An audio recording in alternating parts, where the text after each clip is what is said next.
You support women's rights? Name all of the suffragettes. I love, so there's this ongoing joke on the channel that I'll be like, I'm going to kick us live, and then I'll unmute people, and then like it's just like whatever the first thing that gets said, and that was it today. Hey everybody, welcome here to Plus One EXP's actual play channel, where we want to challenge you if you support women's rights to name all the suffragettes. The other thing is like, okay, I'm about to take us off, and then somebody will say the one last dumb thing before I get to the button. It's also always so great.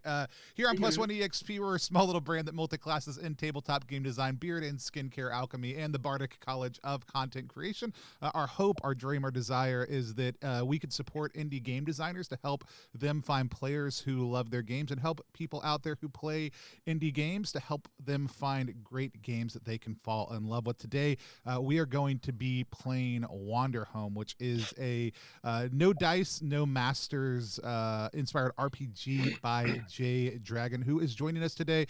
Even though normally we don't have, you don't need a master. I believe the system is master agnostic, actually. And so Jay is going to be taking the role of our guide, but we'll get to that in just 1 second. I'll let Jay tell you a little bit more about the game. Let's find out who all of our other players are. You can find me at Tony Vicinda across all social media platforms, or the brand at Plus One EXP.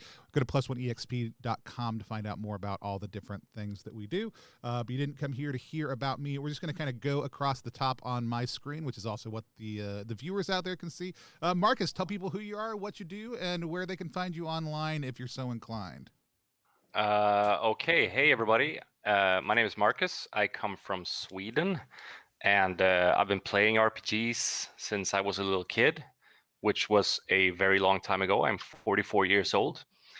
I wrote and released some Swedish RPG products, and I just released a couple of months back a minimalistic OSR game called Down We Go.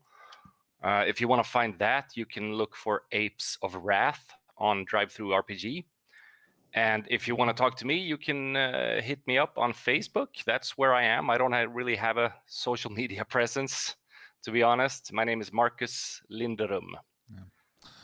And we're actually going to be playing a different person's module with Down We Go on Monday night here on the stream. So if you want to come back for that, you are absolutely welcome to. It's a phenomenal half-page minimalist OSR system. It's absolutely phenomenal. And so let's keep on going over to Aaron. Aaron, tell people who you are, what you do, where they can find you on the internet. Hey everyone, Aaron Gilly coming to you live from Richmond, Virginia. I am a longtime improviser and game player. Catch me currently doing a lot of D&D right now as the game du jour, or the game du zoom, as it were. But also am an HR consultant by day, and so making a lot of fun decisions about people's lives, employment every day, and then coming home at night and rolling the dice. So you find me on Twitter at Hey Gilly Gilly. That's Hey Gilly Gilly on Twitter, and happy to be here with Jay and the rest of the crew. Awesome. And next we have Lino. Lino, tell people who you are, what you do, and if you want to be found online, where you want to be found. Yes. Hi, everyone. My name is Paulino Caputo. I'm an artist and activist living on Lekwungen territory, known today as Victoria, BC. I'm working in artist-run centers right now, but I also design games in my off time. I've got a meager few games that are like out in the wild right now. I've designed a few more that I'm working on getting out there still. But you can find all of my work, including my art practice, on my website at magnolian.com. And you can find me on Twitter, I'm dormant there, but please, anyways, come check it out at Paulino Caputo at Twitter. There we go. And last but not least, we've got Jay from Possum Creek Games. Jay, tell people who you are, what you do, where they can find you online, and then tell us about Wanderhome. Yeah, hi, I'm Jay Dragon. I'm a queer indie RPG designer who works on games about community and the liminal and the monstrous, and all that sort of the intersection between the caring and the spooky. This leans a little more towards caring. I live in the Hudson Valley and unceded Esopus Munsee land. And yeah, I run Possum Creek Games, which is a publishing house with my business partner Ruby. You can find me on Twitter at jdragsky, Possum Creek at possum_creek. We also have a website with all these sorts of links, possumcreekgames.com. I'm known for a couple games. Wanderhome is certainly my biggest, and also the most relevant here. Wanderhome is a pastoral fantasy tabletop game about a group of traveling animal folk as they navigate a beautiful and slowly healing world. It's got herds of bumblebees, geckos in suspenders, hot air balloons, cold summer nights, and just sort of it's all about kind of the beautiful, the peaceful, the gentle. Yeah. Awesome. Mhm. Well, I normally would intro safety tools here, but the game itself has journey tools. So rather than do any of that, I'm just going to encourage, if you're watching right now, wherever you're watching at, Facebook, YouTube, Twitch, go ahead and just share this out. If you send people to ttrpg.link/Wanderhome, it'll bring them right to the Twitch channel, which is one of the best places to watch. It's we'd love to just have some people join us, discover the game for the first time. I will say, Jay, you had a mildly successful Kickstarter with this project. Just a little bit. You somehow struck a chord with people with this game. But where's the best place to go for pre-orders right now? We do have a link that'll take people to the Kickstarter page, but I think is it your website now the best place to go? Yeah. If you go to the Kickstarter page, there'll be a link there also. But if you go to possumcreekgames.com/Wanderhome, there's a link there for pre-ordering the physical copy. The PDF is currently not available for pre-order, but if you get the physical, you get a PDF as well. But the PDF should be getting released if everything goes according to plan in like 2 to 3 weeks. So I guess we have that to look forward to. So awesome. And there's a link to the Kickstarter right down below all of our beautiful faces. That'll take you right there. So with that said, I'm gonna just hand it over to you to take us into Wanderhome. Hell yeah, absolutely. I just took a little bite of something, which is my fault. So or I can vamp, whatever. It's fine. Danny, so no, glad I to did have this us. myself. I opened this can of worms and now I must lie in it. So I'm gonna read a little paragraph that I like to read just to kind of kick stuff off and ground us, and then I'll kind of bumble through some stuff and get us on the right page and get us started. So, real quick, the road has a song all to its own. Press your ear against my chest and you'll hear it. It is always with me, soaring across mountaintops and sleeping in the gutter where the small and forgotten gods live. It tangles through my hair and sits heavy in my boots. Some days that song roars through my bones louder than any storm, and other days it hums its tune so quietly that I could forget it's even there. But I will always hold tight to it, and I'll throw on my cloak, grab my walking stick, and set foot once more. I trust the song. I trust the road. I trust that someday I will arrive at a town and lay down in the grass and know that this is where I was meant to be. The road is a river that carries me home. Wanderhome is a game about a group of traveling animal folk. I'm playing as the guide who will kind of assist in this process, but everyone else will be playing as animals who travel from place to place, oftentimes with purposes or goals, but kind of more importantly, for the sake of traveling itself. This game is set in the land of Haith, or however the hell you want to pronounce it. Haith is a land of beautiful and boundless glory, full of life and soul. It is a land of animal folk. Everyone here are animals. It has buggy livestock, pets, and wild creatures. So instead of like herds of sheep, there are herds of bumblebees. Instead of you don't have any weird situations of horses riding horses, you've got horses riding grasshoppers. And the Haith boasts a widespread culture of hospitality. It is generally easy to assume that if you meet someone, they will be kind to you, they will offer you a place to stay, and that if you hurt them or renege on that, then things might get more complicated. But it can be assumed that wherever you go, there'll be a place for you. In the Haith, people are fundamentally good. And finally, the Haithland was recently caught in war, but it is no longer. There is no violence here anymore. So that is where we are in the Haith in Wanderhome. We'll be going on a journey together. To help out with that, there are some journeying tools which all of the players have on their character sheets. A little note that kind of reminds them of the phrases, but I'll introduce them all to all of you as well. They are "Let's do this instead," which is an encouragement reminder to, if something comes up and you don't want to do it, you can say, "Let's do this instead," and offer something else. You can ask, "Do we want to?" and present something, and people can say yes or no. There's "Where to next," which you can say when you're unsure and you want other people's thoughts. There's "What do you think?" which similarly, if you have an idea, but you realize that maybe someone in the conversation isn't, maybe they've got a thought, but they're not really saying it, you can ask them, "What do you think?"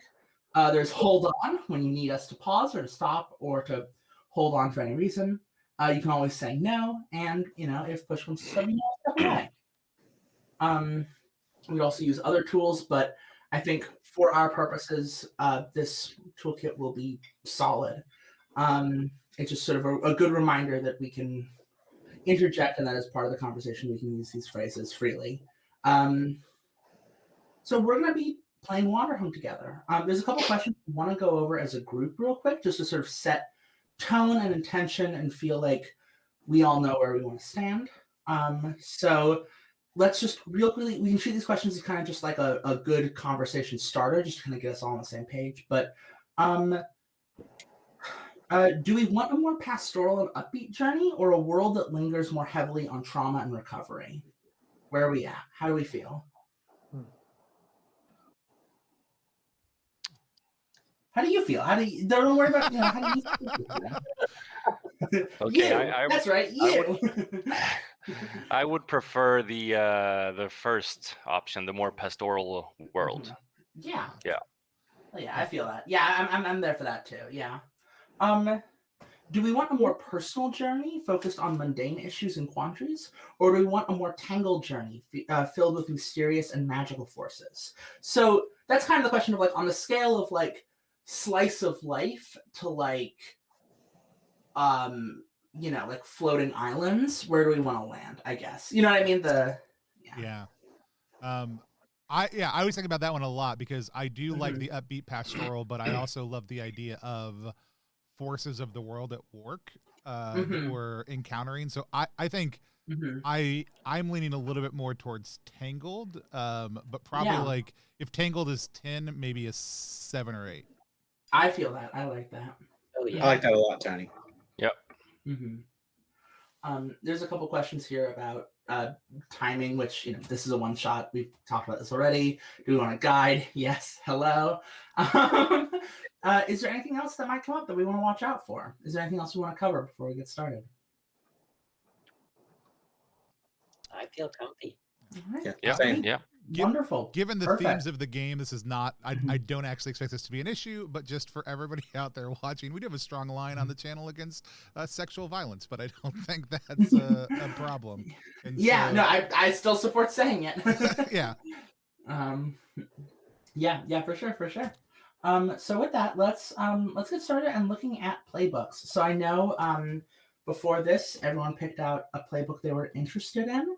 Does everyone want to, or like, I think I don't know, did you establish firmly, or was it more just like, where are we at?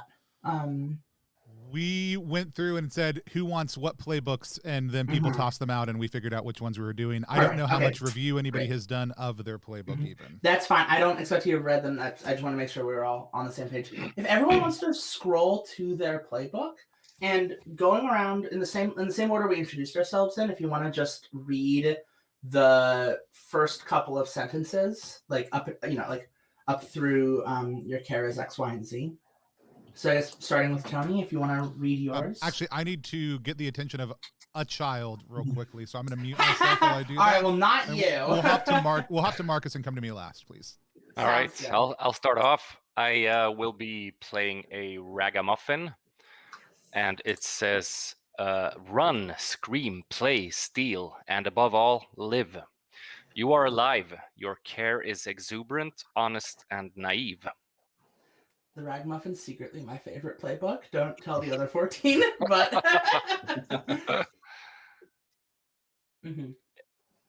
Yeah. Anything else you want me to say about No, the I Ragamuffin? just want to introduce each of the playbooks so we're all on the same page. Mm, Yeah. Cool. Awesome. So I chose Exile. Your Mhm. past hangs to your shoulders like an old woolen cloak. Someday, perhaps, you can return to your home. You are alive. Your care is fragile, skittish, and terrified of being broken again. And I've chosen the Caretaker playbook, which says someone must pay attention to all the small and forgotten things in the world. Someone must listen to the voiceless. You are alive. Your care is tender, supportive, and silent. And Tony? And I have the Pilgrim playbook. The gods have given you a path forward, a place you hope can finally give you what you seek. Some days you worry you'll never make it there at all. You are alive. Your care is enduring, faithful, and expressed one step at a time. I know that I said the Ragamuffin was my favorite, but also hearing each of those, I was kind of like, damn, wait, hold on a second. We were all talking when we were in our chat beforehand. I was like, okay, I want to play one of these three or any of them, whatever. I feel that so strongly. That's great. So I guess the best way to do this is if you want to just go through make choices about your playbook. Just there's for the folks at home, each playbook has a series of lists that they get to choose from, including like what's your animal form, like how do you express, like how do you move through the world, what are some things you have with you, those sorts of choices. If everyone wants to make those calls, and we can talk about them as we go.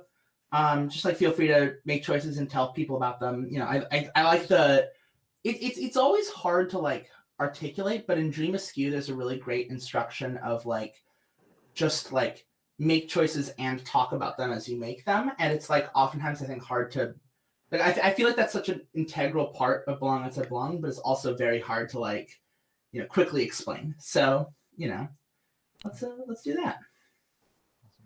I went through and made a couple already, but I'm Yes. happy to walk through them. And I left some open because I 100% want to know what other people say before I make some of the choices. And so I chose a name. So I have Tilt Willow. Tilt Willow is a he him as far as pronouns go. The animal that I chose is a ferret.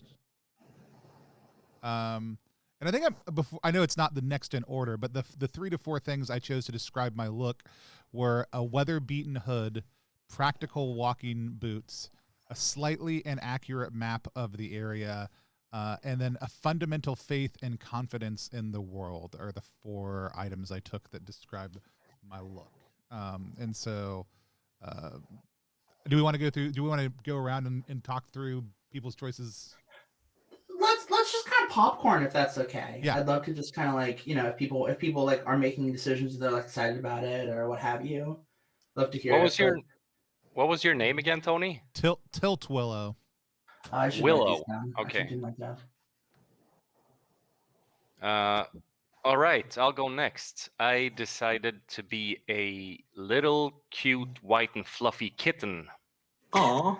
Yes. Yes. And I have a wooden sword on my belt, and I have a poking stick. I have suspenders and an awkwardly sized cloak, and I'm thinking it's way too big for me. Yeah. Love that. I was talking on Twitter prior to this about how I was planning on being a pangolin. So my character's name is Lumen. He uses he or Z pronouns. Lumen the pangolin. I think for his look, I'm excited about the plain ceramic mask in the options. I think that's such a special item. So I'm going with that. I'm going with the ceremonial robes. And the sea blue clay canteen as well is also so nice. And then I think I'll round it off with the faded shawl that he sometimes wears. Hell yeah. I am excited about all of these choices. I've already made some good ones. I won't share them all yet, but for my exile character, I've chose a water vole, so a vole, specifically a water vole. Name so Darrow, she, hers pronouns. It's Derro, Darrow. And for her look, she has a cloak big enough to hide in, which conveniently covers a traditional marriage gown, but also covers a deep and profound loneliness as well. Oh. Awesome. Deep. Layers. Marcus, Yeah. what was your Layers. Marcus? What was your character's name again?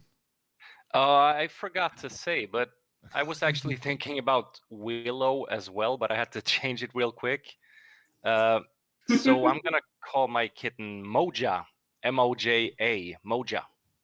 And pronouns? And I am a he, her. Ooh, yeah. No, sorry, he, him. Damn it. I was like, sorry, not damn it. I'll try something. I just got really hyped about, excited about this funky pronouns. Please forgive me in advance if I mess up any of the pronouns. It's a bit harder to do in English since it's not my first language. So if I mess up, I'm really sorry in advance. I love how considerate, especially any of our Swedish players always are. And I'm like, hey, you're playing a game in another language, which is a weird form of magic, magic to me. And so, like, I appreciate it though. I chose two that I'm trying to be and two that I've given up on. I am trying to be patient and reflective, but I have given up on being stoic and wise.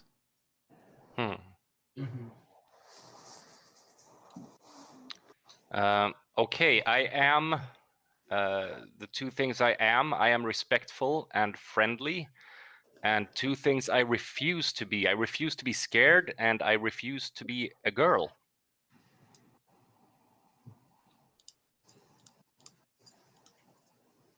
Love that.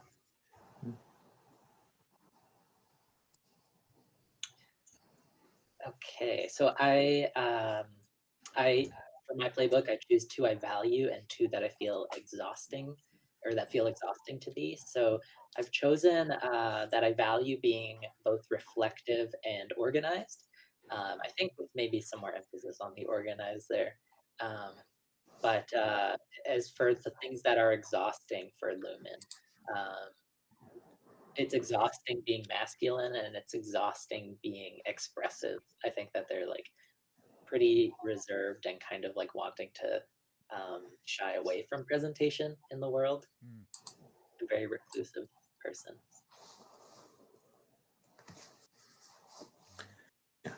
I chose two that I am and two that I try not to be.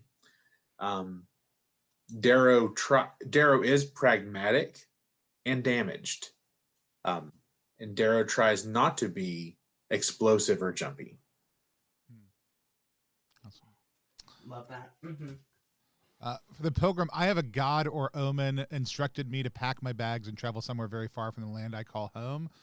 Choose two rumors or stories that you've actually heard about them, and one is actually true. And I want to answer this question after our exile has answered questions about their homeland. Yes. Oh, that's true. We got the. Oh, yes. Cool. Yes. Yeah. Sorry. Hold on. Yes. Wonderful.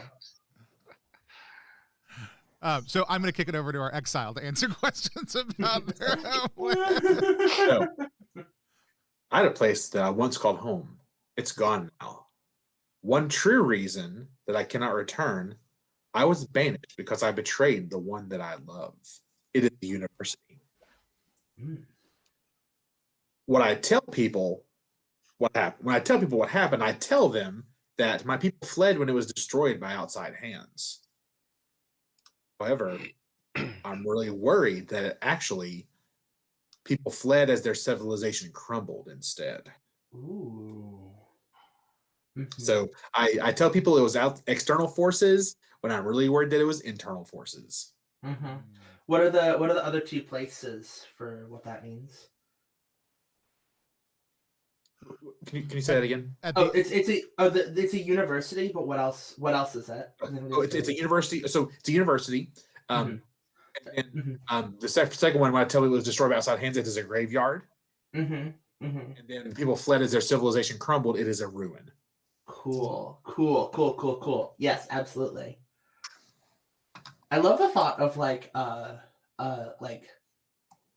home that, I don't know, like the idea of like, I don't know, that it is both I don't know, I love the it is a graveyard and it is a university. I don't know, I like that. I like the thought of it being like, you know, yeah, that's really cool. Thank you. So I want to pick from some of the corresponding things, because I think a fun reality for us to kind of maybe be together potentially is that I think whether it is the place or not, the place I am pilgriming to has something to do with this homeland that you are exiled from. And so I am going to pick so I said I have to choose 2 rumors or stories I've heard about this place, and one that is and one that is actually true. So I'm actually going to choose the let's see. I'm looking at a couple of my options here. Ooh, I like that one too.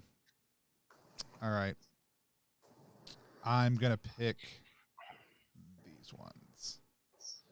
So the place you seek is where countless small forgotten gods are loudest and clearest. It is a hollow or a graveyard. The place you seek is older than anywhere else in the world and carries secrets from an ancient time. It is an island or a ruin. And then I think the place you seek isn't the end of your journey. It is a bridge or a port. And so I think the concept being that I think I'm going to pick the first 2 to be rumors. The place you seek is where small and countless forgotten gods are loudest and clearest. The place you seek is older than anywhere else in the world, and it carries secrets from an ancient time, are both rumors. The thing that is true is the place you seek isn't the end of your journey. It's a bridge or a port. I love that. So the thing I'm curious about is, are the 2 of you names. Is Darrow seeking this place for the same reason that Tiltwillow is? And I don't know if we have the answer to that yet. I just wonder that. I think whenever I hear Darrow talk about their homeland, it sounds like the place that I am seeking. And that is what has originally drawn me in. I don't know that there is a conclusion that has been made there. But I also don't know that Darrow has told me where this place is at all either. Yeah. And I have this feeling that when Darrow describes her homeland, she talks about it in very neutral terms and is kind of very gradually like, oh, this my new friend here, positive description, when I'm just being as objective as possible. So, hell yeah. Lino and Markus, what kind of choices are you making? You want to start, Lino? Sure. I'm almost done mine.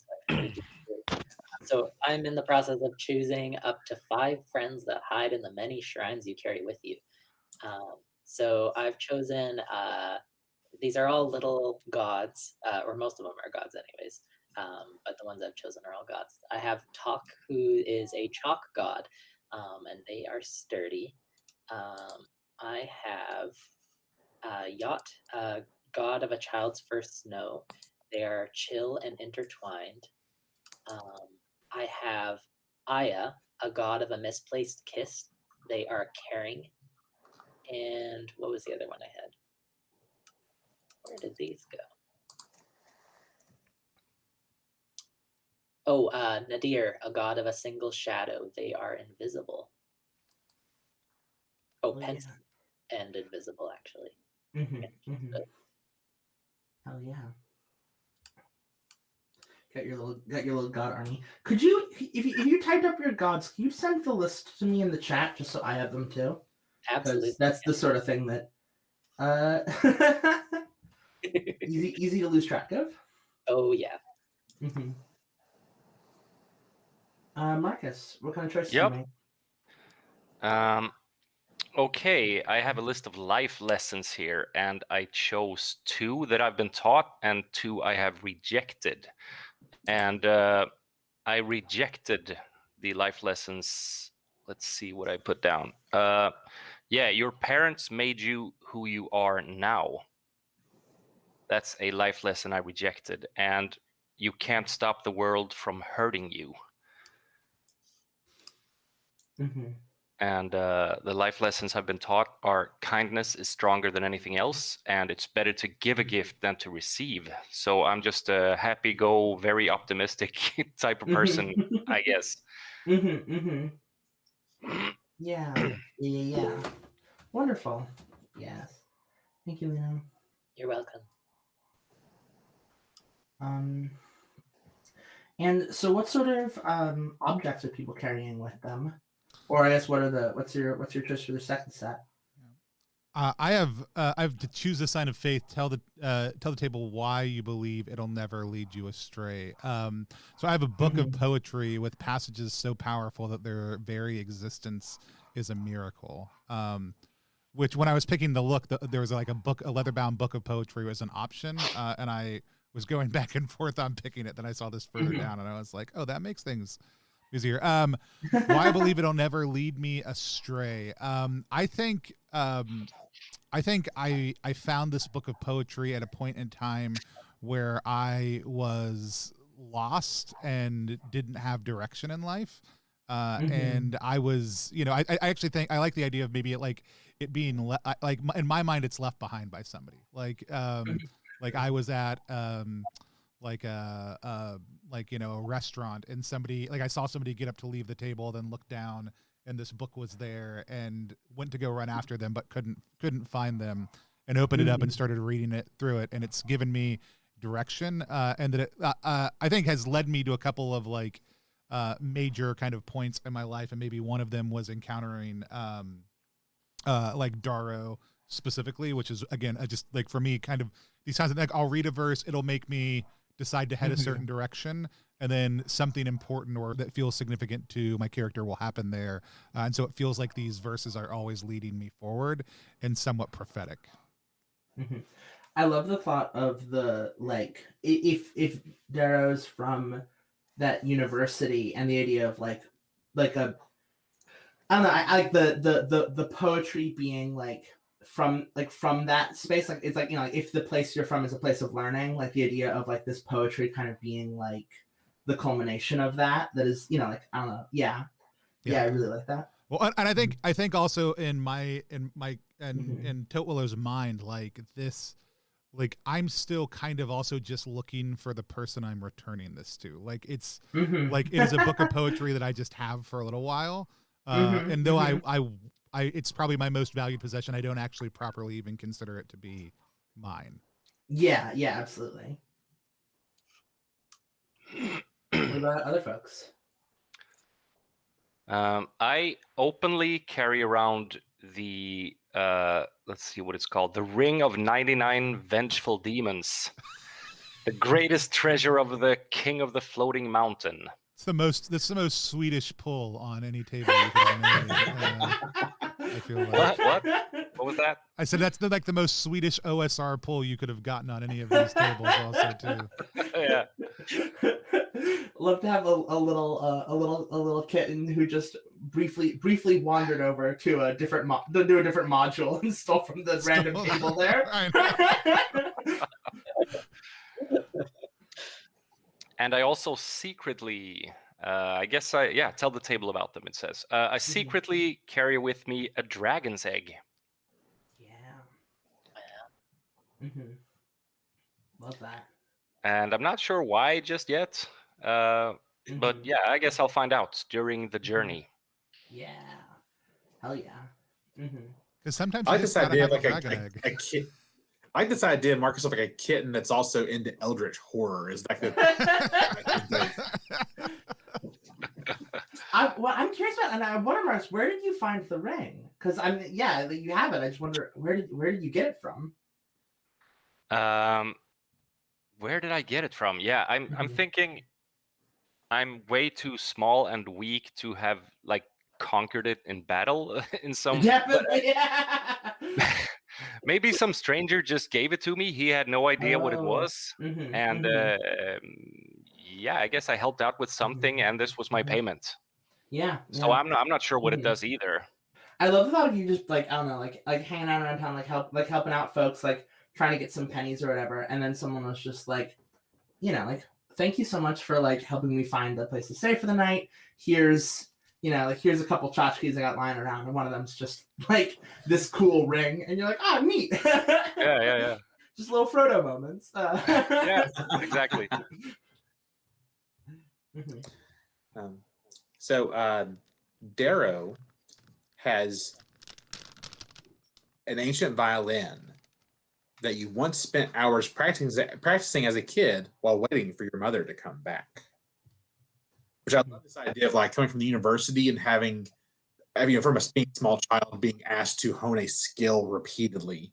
This idea, so having an ancient violin that she still plays, but also something that she no longer understands will be the song that she'd always sing with her grieving ex-fiance, the tune of which still calls you back home.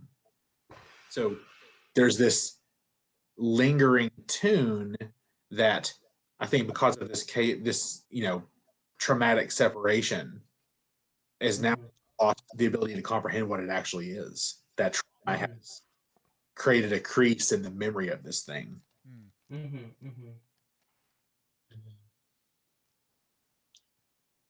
And then for Lumen, I chose, so I have one ceremonial object that I still honor, which is a handbook attempting to name all the gods, written by a poetic lover I once loved. Wait, a poetic writer I once loved. A lover I once loved. Yeah, I'm not sure who what name I want to give that lover yet. But this is a book that I feel is very important to the rituals that I undertake. I think that there's this practice that Lumen often has of like arranging the shrines that they've put together and like saying a prayer to each one individually. And I think wherever he goes, these like always trying to tend to those, just like be very direct with the relationship that Z has with gods in the world. And so this book, this record, being able to like have a list of all of the names of all of the people that he should be like praying to or having that ceremony for, I think helps keep his mind at ease. And then I have another object which I cannot treasure any longer, which is a rock with a hole worn in it, gifted by the mysterious stranger with one white eye who has watched over you for all your life.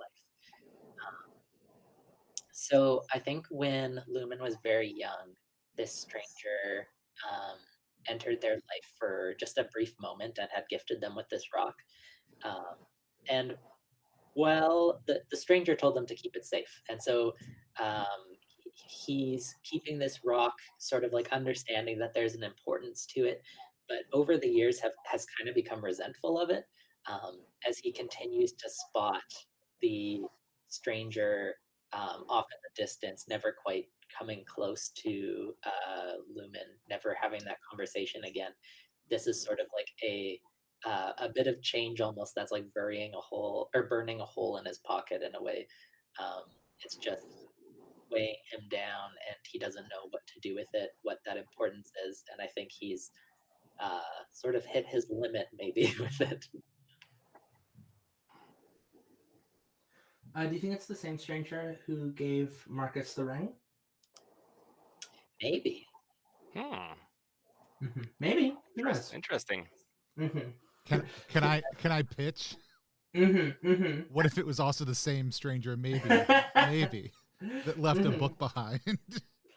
Searching for a stranger. Got one white eye. How many random animals can be in the world with one white eye dispensing gifts? You know. Like how many? Like who's out there? Who's this like edgy Santa Claus out here?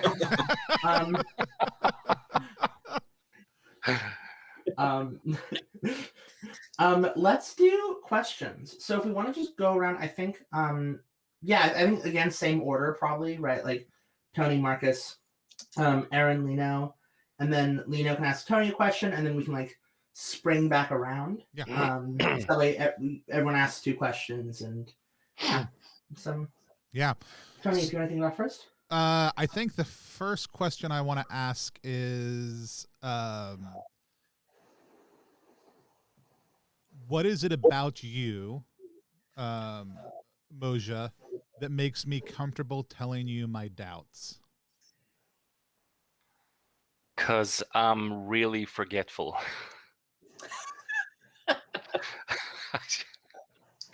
I don't know. That's the first thing that popped into my mind. Yeah. You okay with that? I love that. Like, Yeah. I can tell you the same doubt 3 times and you're always down to listen because it's the, It's the first time you tell it. that I told you before. And I don't have to worry about you necessarily telling anybody. I think that's great. Mm-hmm. Cool. So who am I asking again? Lino? Aaron. Aaron. Okay. Okay, Aaron. What endearing nickname have you given me? I'd like to think that Darrow isn't one of those like cutesy nickname like off of your name. They're not like a derivative of your actual name. I feel like Darrow would give you like a very pragmatic nickname, so since because your character is a kitty cat, right? Kitten. Yeah. I think that Darrow would just call you Soft. Like, thanks, Soft. Like a characteristic of you, as opposed to like some cutesy name like derived from your actual name. Mm-hmm. That's great. Soft. Lino, I got a question for you. Yes. How did you help me when I felt like no one else would? Ooh. I think it was an invitation. It was an invitation to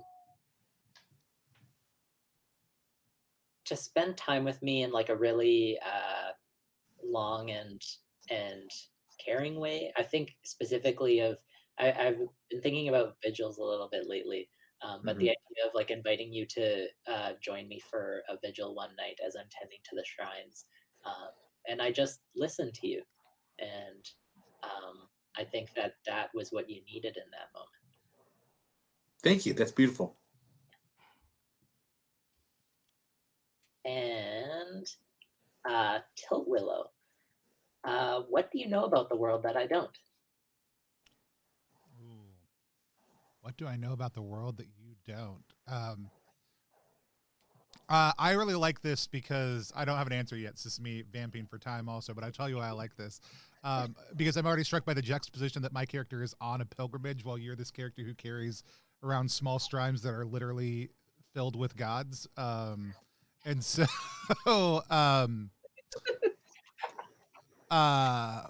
what? And so, yeah, so that dynamic is already really exciting to me. Say the question one more time. What do you know about the world that I don't? You don't. I think my character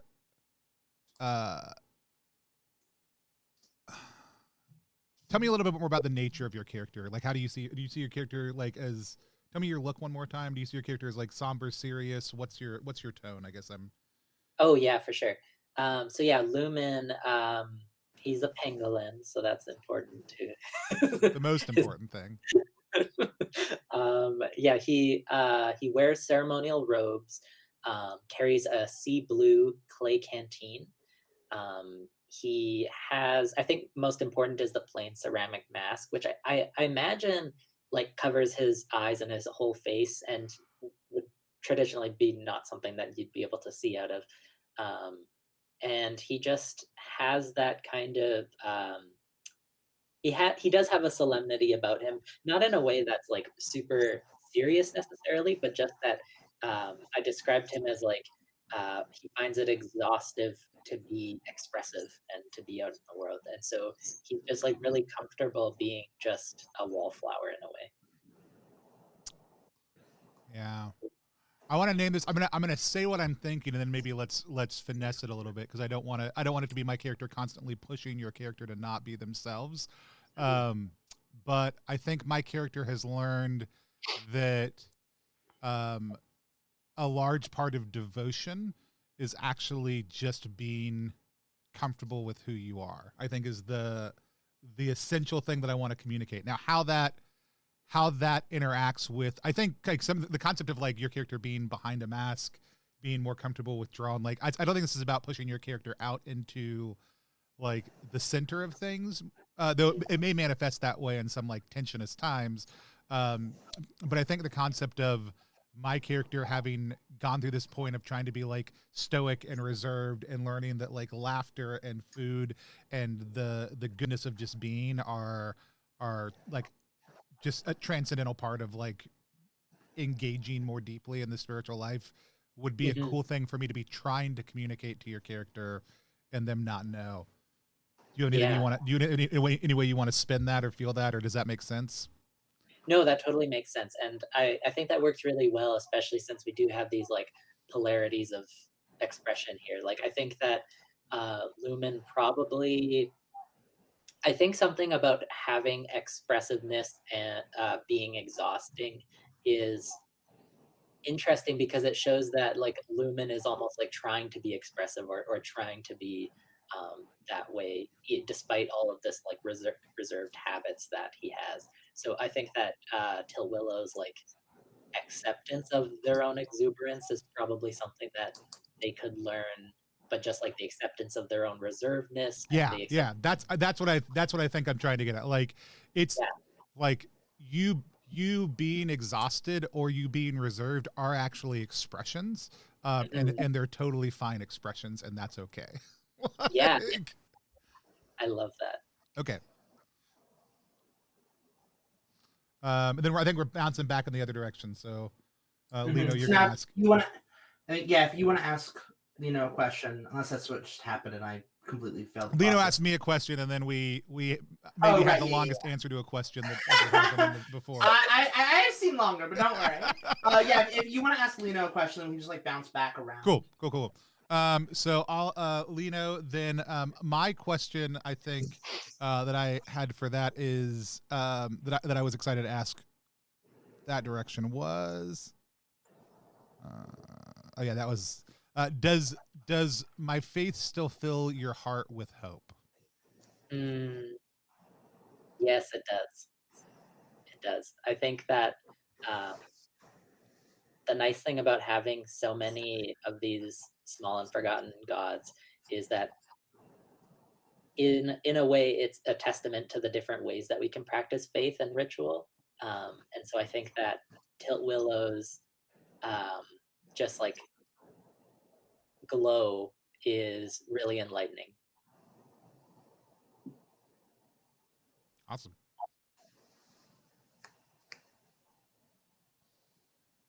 I guess we can keep on going around the circle in the Lino, if you want to ask Aaron a question, that'd be great. Yeah. Okay, what was I gonna ask?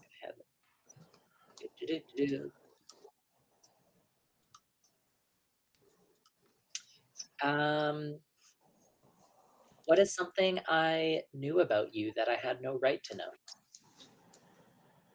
know?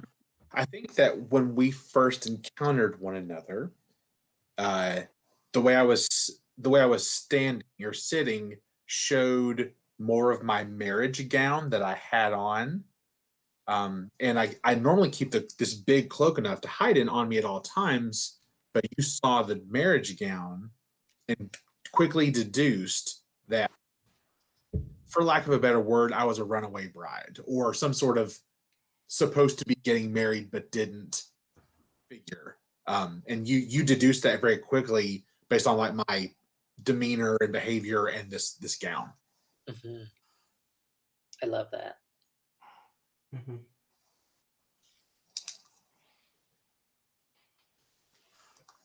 Hell yeah.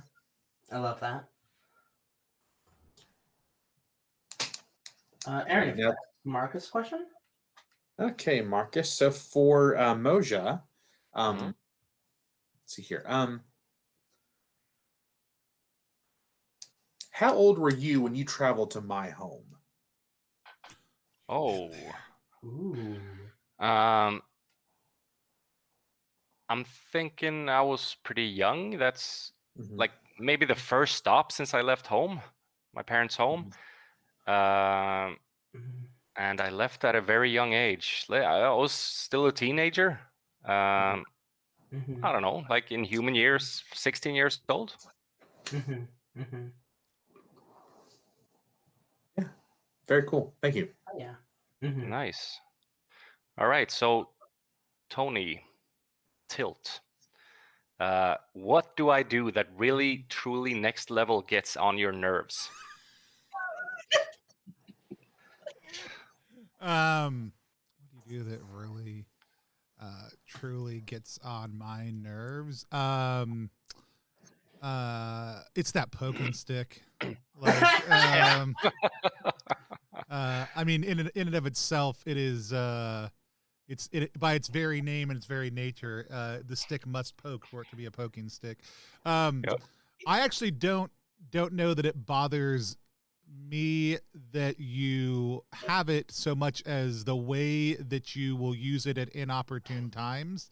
And specifically, I think there have been a number of times where like I've been reading a passage and in kind of prayerful reflection on it, and you'll just come up and like poke it to the next page, like you just like flick the page, right?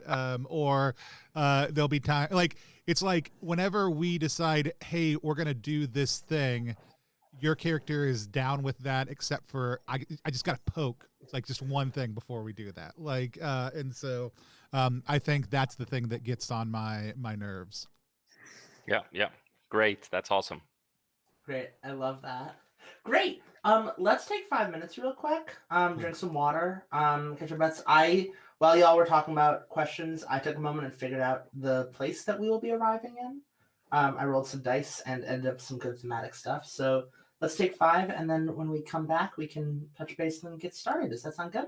Cool. Yeah. Yep. If you're out there Absolutely. watching right now, we are playing Wanderhome. We just went through the character creation process, which I adore. Like this is this is enough of a game in itself to be fully satisfying. We're going to take 5 minutes, take a break, get up, stretch. Now you at home can obviously get up, stretch, move around. But if you haven't had water in a while, have some water. You'll feel way Please. better. If you do, eat something, like move around, love your body. And we will be Please back. drink some water, get some electrolytes. That's right. And we will be back in about, let's say 5 minutes. Do we want to do 10 after the hour? Is that long enough for everybody? Yeah, let's do 4 minutes. Yeah, Okay. yeah. All right. We'll be back in just a minute to start our journey. All right. We are clear. We are hidden. Yeah, we don't. No, nobody. I make it so nobody has to actually do anything.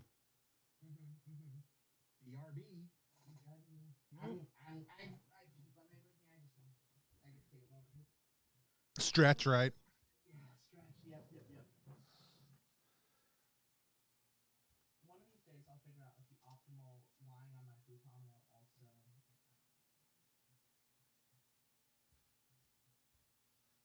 I was listening still. I just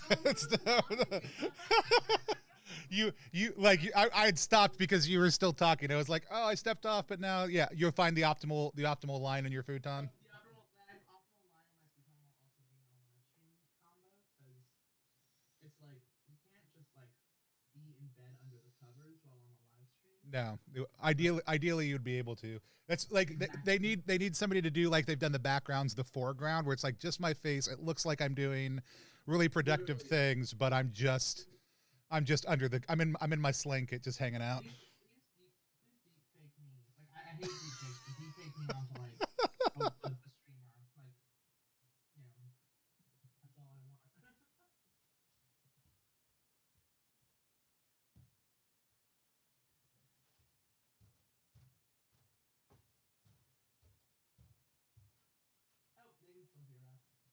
Hi, Treasure Mouse. How's it going? What?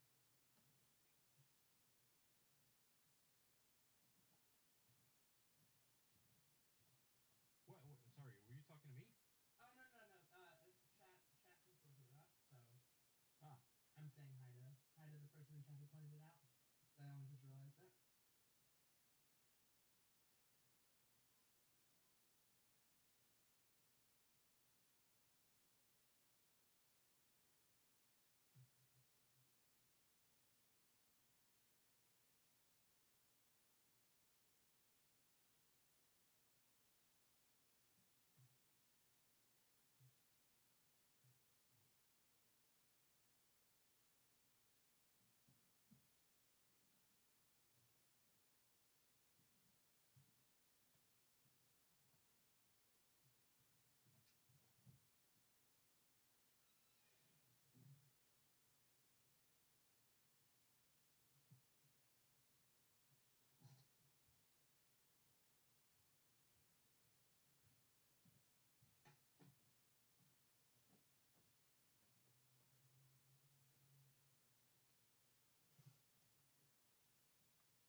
this game actually reminds me very much of a Swedish game called.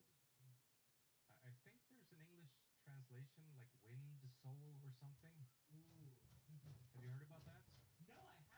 That's such a really. I'm always so relieved when people say that it reminds them of a game that isn't one of the like 2 games everyone mentions. So please tell me more. I mean, the setting, the world, the way you describe it is very similar. It's a very vivid, colorful world that was also ravaged by some conflict way back. And this whole character creation thing is also pretty similar.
Uh, And Jay, I'll give you a link to that Swedish game later. Please, I would actually love that. Yeah, everyone always is like, "Oh my god, your game's just like Ryutama," and it's like, no, it's not.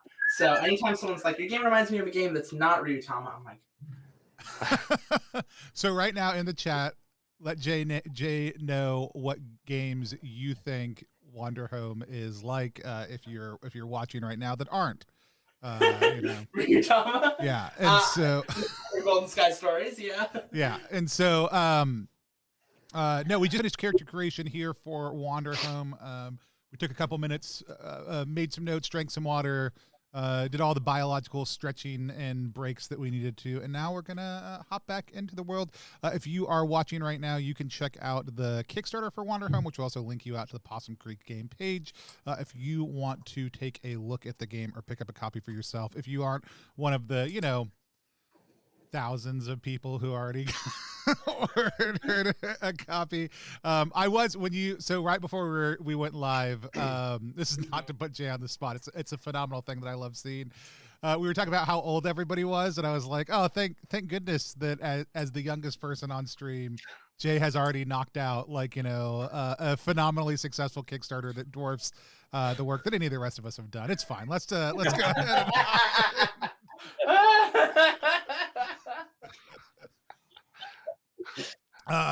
anytime I see something like it's really funny, people will talk about how their feels on Kickstarter, and they're like, well, so and so did this, and did you see how that worked out? I was like, yeah, you know what, I'm always just really excited when things work out for people. Like, I don't spend any time other than being excited for people, and it's been a blast to see how much this game has resonated with people and the amount of beautiful work that's gone into it. Like, I love when a creator gets to make a more fully realized version of the thing that they thought they were going to make, because they all of a sudden have the ability to, and just the little bitty taste of things coming out of Wanderhome has already pushed it into just so many beautiful places, and I'm super excited to get to play. So let's do that.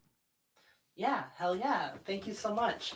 Yeah, let's play Wanderhome. So I have come up with a place. I figure it might be fun for y'all, because this is one of the advantages of playing with a guide, is that I'm not going to tell you about the place until y'all can discover this little place I've made for yourselves when we get there. A little behind the curtains, like, you, even though this is no dice, no master, we are using the master option, and you did roll some dice to kind of figure out. I did.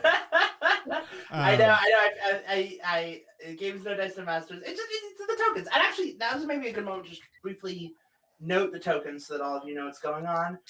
You'll see on your character sheets. There are. You'll see. You know, first off, when you make your character, you've got the things you can always do. Those are your.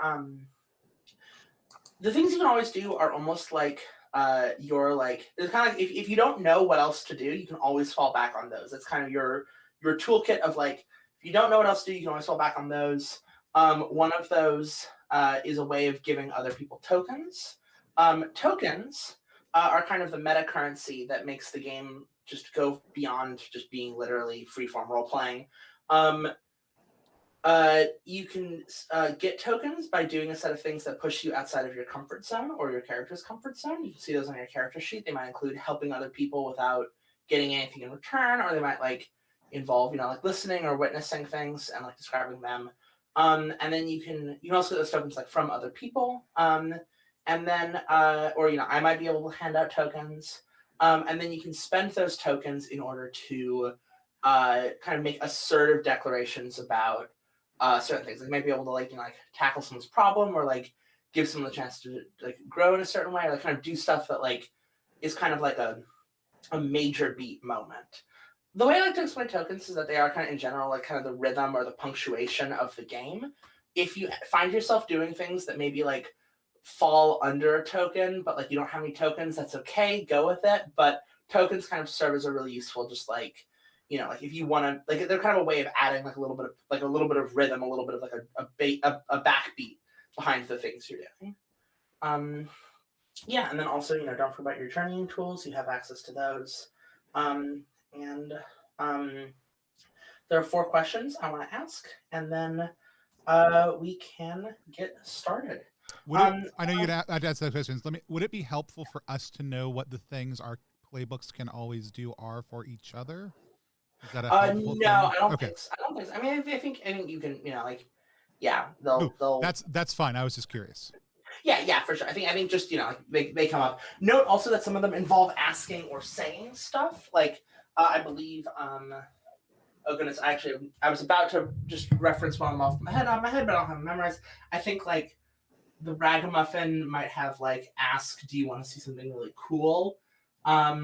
That's just like in character, like, you are asking that question of someone else, or you know, you are saying that thing, or what have you. Awesome. So here are 4 questions real quick, just to get the ball rolling. What sort of place did we just travel from?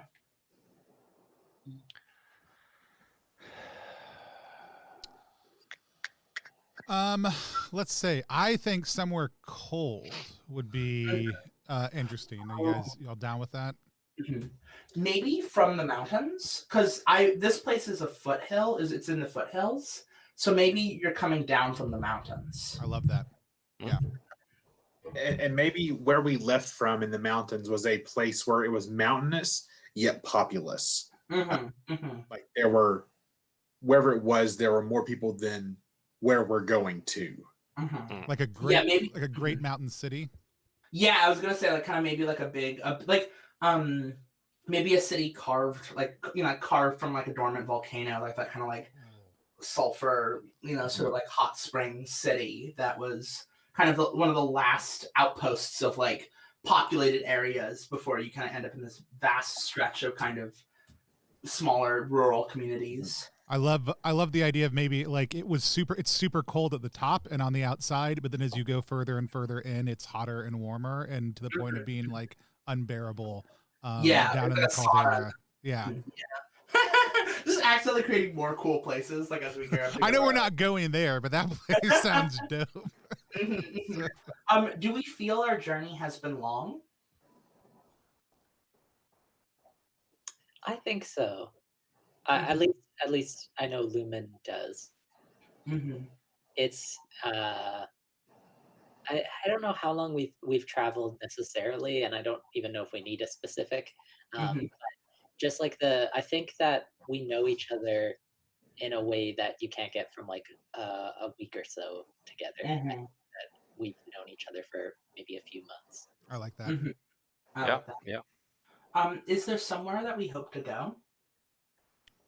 Hope to go? Yeah. Is there somewhere we hope to go?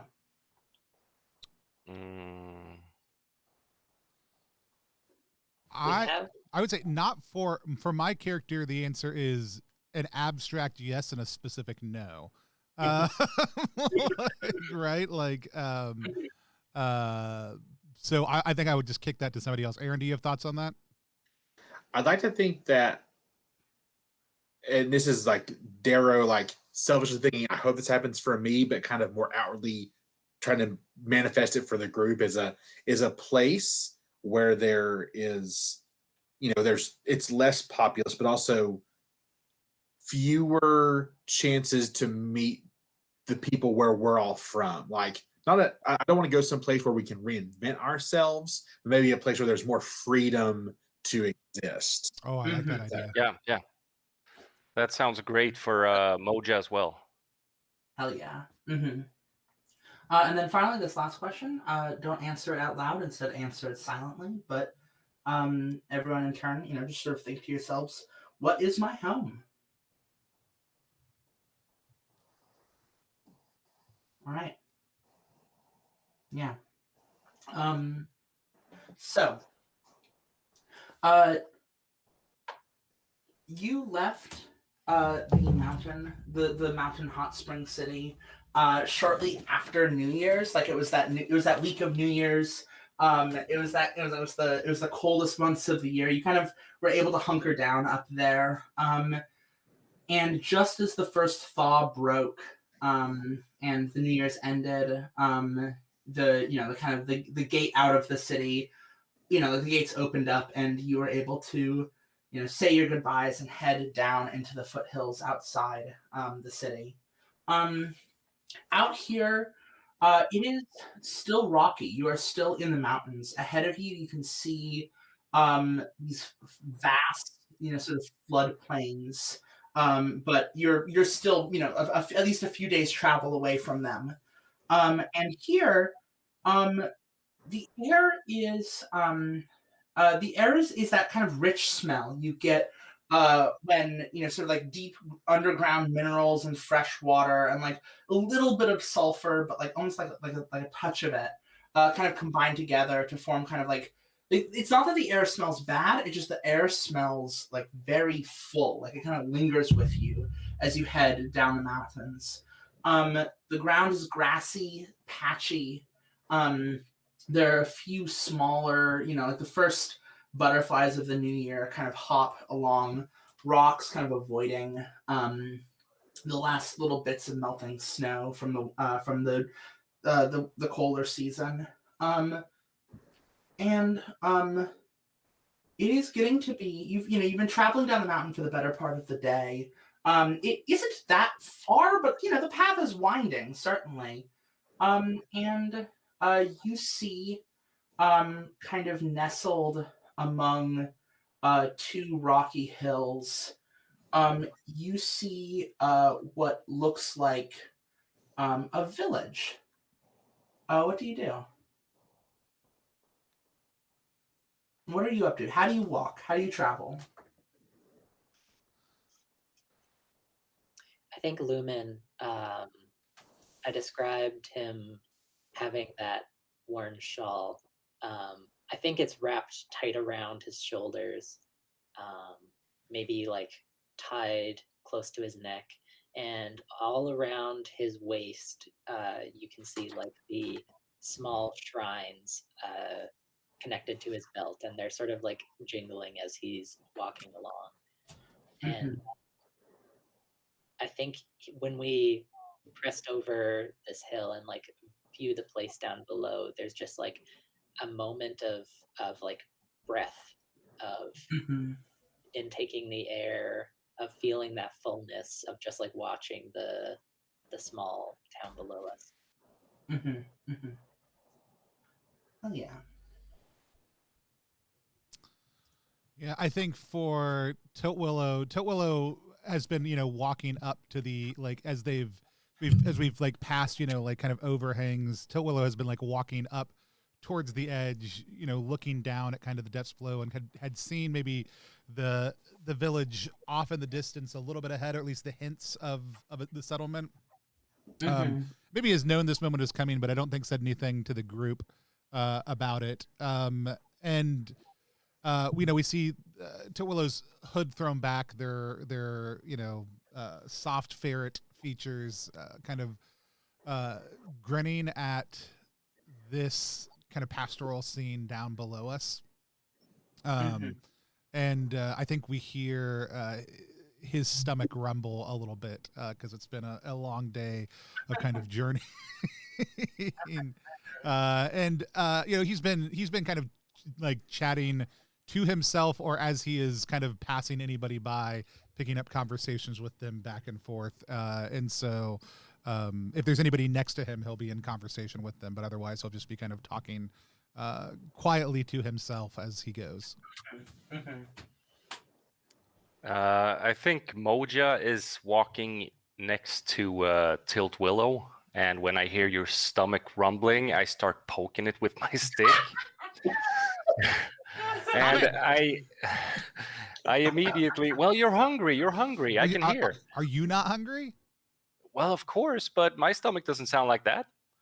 Well, I mean, your stomach makes other noises sometimes. We don't need to talk about it. And I kind of stray off trail and start picking berries for Tilt Willow, and the group just wanders off without me because I'm picking berries. I get distracted. I like to think that Dara was kind of behind Tilt Willow and Moja during this little exchange, where she normally would be someone who feels close to the group but is still guarded and skittish. She has a physical, like a proximity of protection that she feels around them. And as we crest and see this new location in front of us, Darrow is thinking immediately about safety. Like, will I be safe here? Not just even physically, but can I be my own creature? Can I be my own self here? Which is honestly her concern everywhere she goes. But there's just at least a little bit more protection knowing that she's by friends. As you approach the town, you notice kind of poking up from among the rocks are these metal pipes that you know those like deep sea volcanic worms? Do you know what those look like? The ones that are like the long white tubes. The pipes kind of are structurally very similar to that, or they almost look like the heads of flutes sticking up from the ground, like, but not in a way that looks planned. It looks very scattershot, like outcroppings of these metal pipes of varying sizes, some of which look to be so thin you're surprised that the snow didn't break them, and others look large enough that you could theoretically fall in. And you notice, in fact, kind of, you hear a very, very weird noise that it sounds like exactly like it's the sort of noise that like it's the sound of someone like bumping into a bunch of these pipes. Like it's the sort of sound where like, you hear it and like you're like, it's like kind of like, wait, no, it couldn't be like noise, but like there's nothing else that makes such an odd sound of like oof oof oh oh boink donk and like the like weird like chiming noises.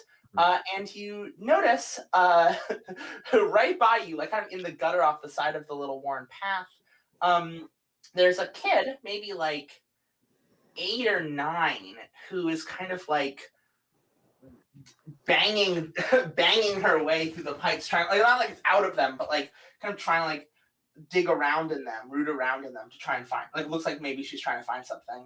And she's not noticed you at all. She's a mouse.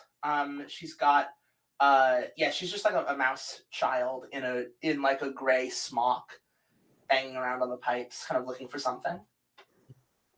So when Darrow sees that, Darrow thinks back to, because Darrow's a water vole, so she's also essentially a rat, a water rat. And so Darrow sees this and says, "Oh, this was me as a young vole," because I came from this university background.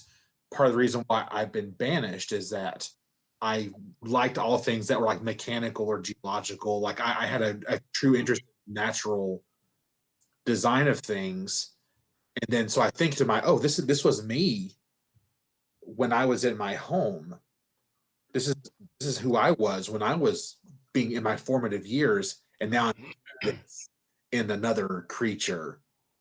Like, oh, maybe they're interested in why those pipes are like that too. Why that shape makes that noise, because that's who I was when I was a very small vole. And it's like a warm feeling. Hello. The kid like falls over, practically landing into one of the pipes, and kind of just barely dodging, falling into a pipe that's like just big enough to like fit her in. But she avoids it, but she's just like, what that, and like she's holding. You realize she herself is holding a pipe as well. It's bigger than she is, but like it's the same structure, broken off on one end, and with that same like fluted top on the other. And she like. It's like hi, hello, travelers, hi, my mom's the greeter. She's right down the road. She can greet you. I'm sorry. The kid is like so clearly like trying to like figure out an escape route. What are these pipes?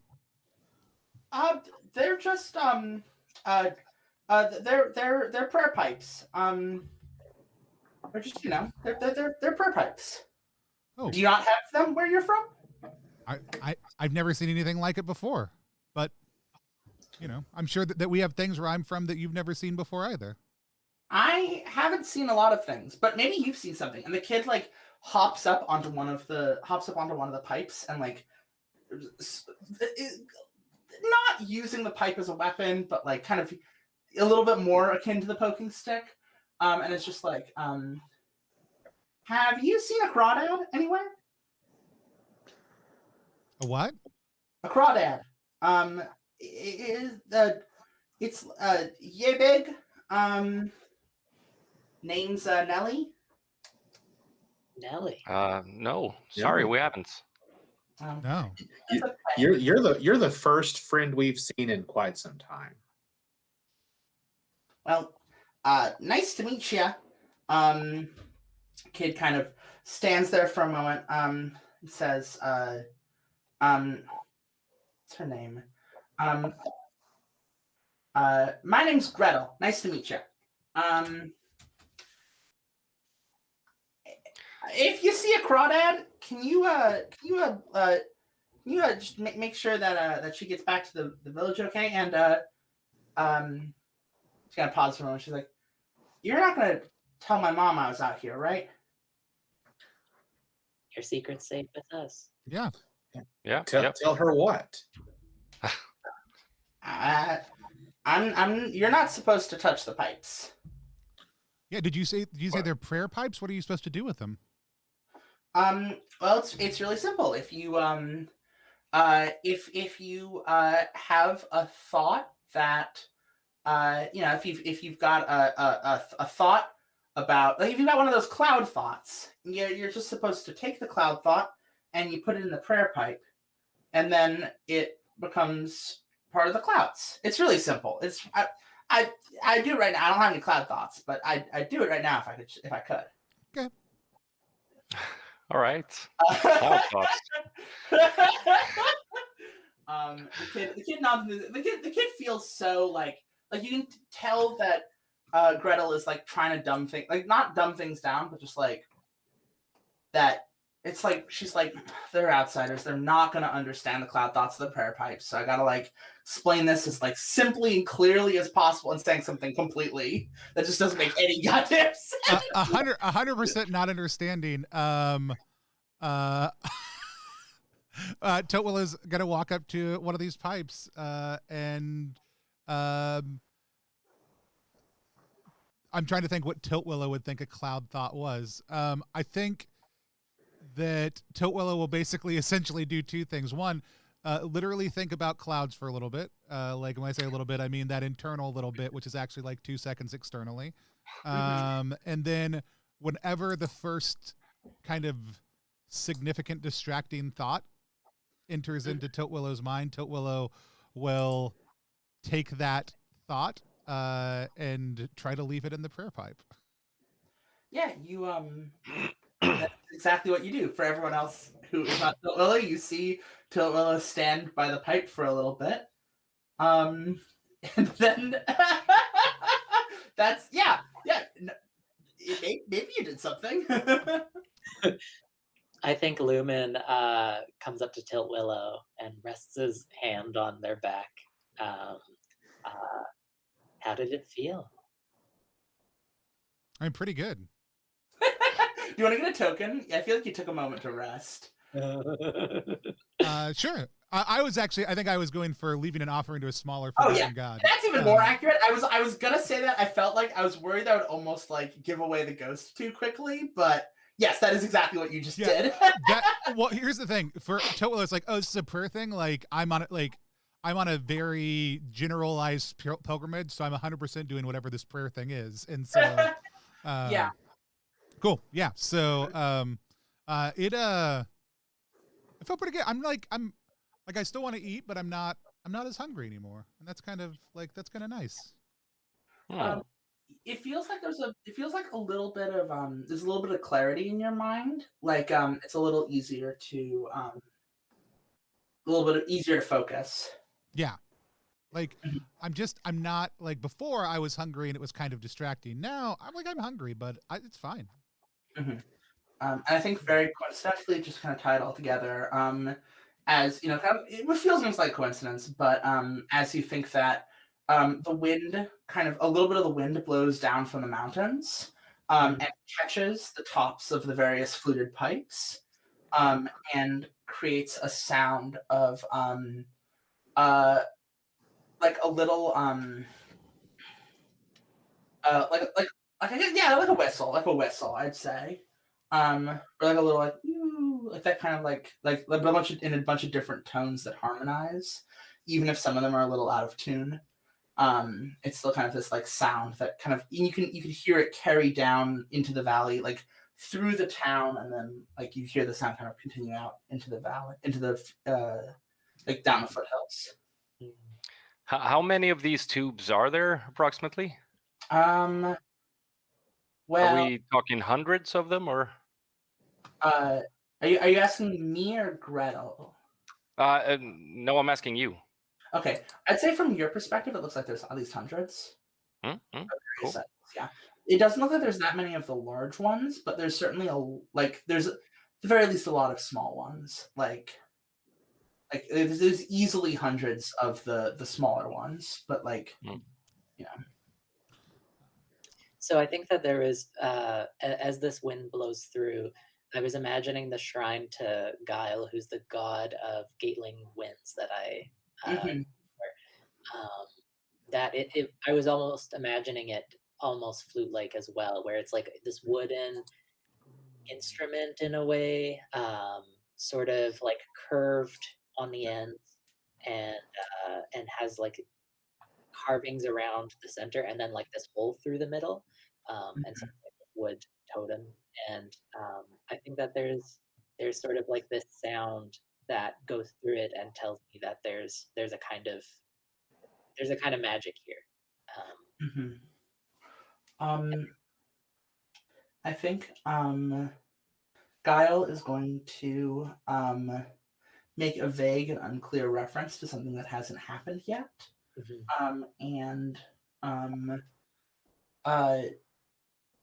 I think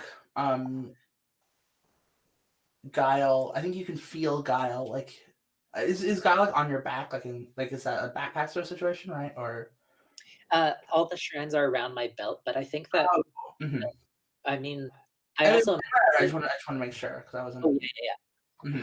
I think on your belt, you feel Guile like do a little kind of like twirl, and you recognize the whistling from like the sound of the pipes, and you realize that it is oftentimes a tune that Guile would kind of whistle, that you'd oftentimes like hear kind of on the wind with Guile.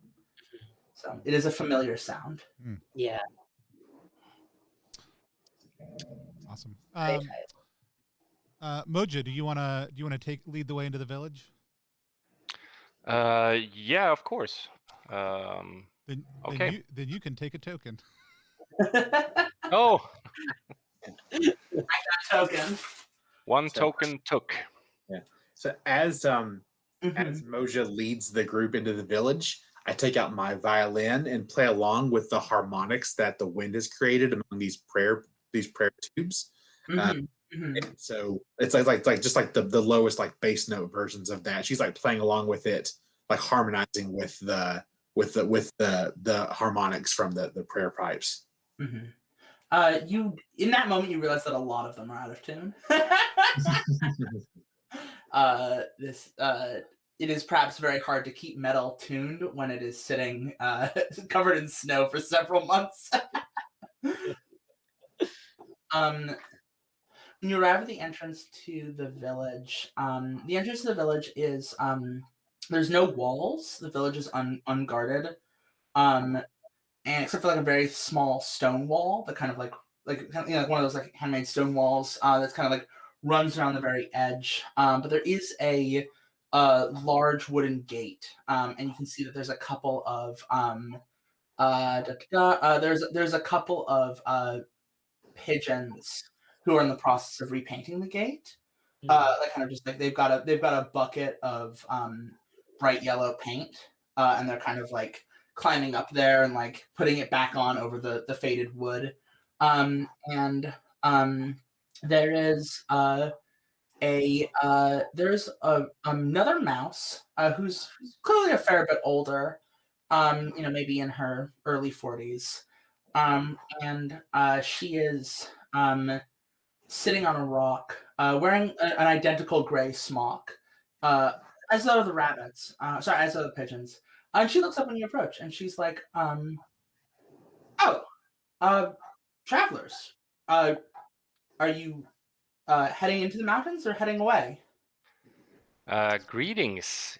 Travelers we are indeed, and we are on our way from the mountains. out on a journey together, and we couldn't help but notice these beautiful prayer pipes. And I believe it was your daughter we talked to, if I'm correct, Gretel. Is that right? My daughter. And I'm like like this to the side. Oh. You can't see Luna's face, but I think that he just like looks away. The mother. Am I mistaken? The mother frowns and is like, "I told her not to go out there." Oh, that's right. Glad I am you forgetful. Well, I'm glad you found my daughter. You didn't. What was she doing out there? I'm sorry. I mean, what was she doing out there? She was being very respectful and learning from them. Yes. It was very refreshing, actually, to see how much she was enamored with them. She had a great curiosity, and I think that was really neat. Yeah, that's always been her problem. But she Well, was also very courteous to us and welcoming and answering any questions we had. She also seemed concerned, maybe about, maybe a pet. the mom, a pet? Oh, her crawdad.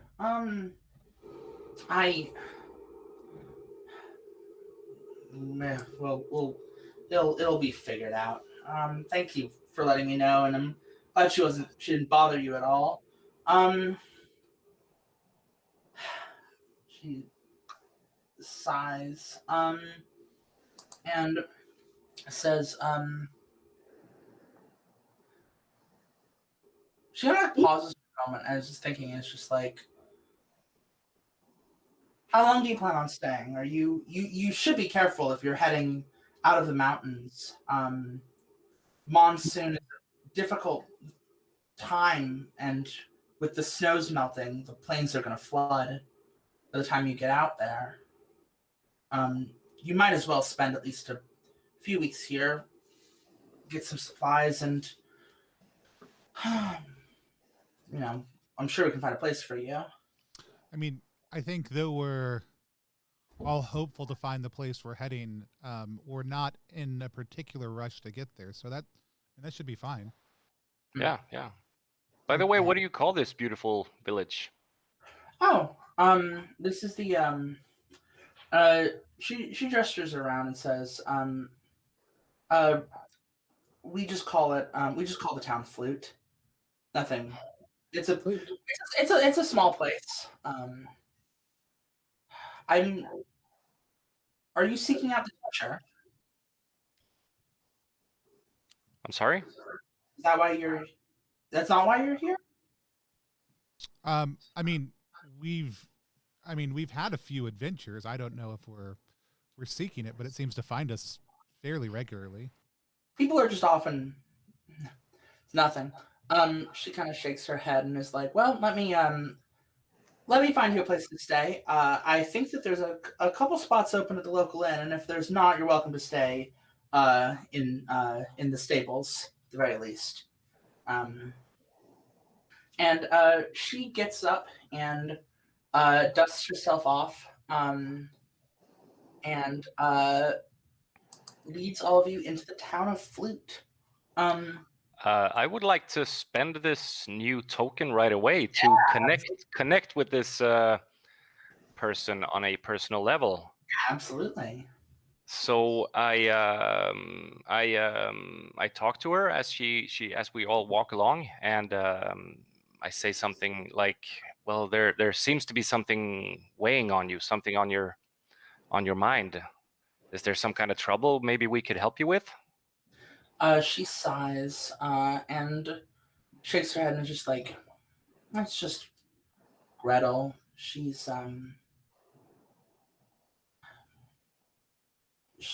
is too adventurous. Adventure is the people in her family, her father, her older sister. Adventure has not always been kind to them. So just worries me when I know that she's out there running around, and certainly I just don't want her getting in trouble or worse." I understand. Well, she seems to be completely like able to take care of herself, but I understand your concern, and thank you so much for sharing with us. She can take care of herself. I mean, she's young. She just, she knows her way around things. She just doesn't. She's just thoughtless. That's all. And it's a.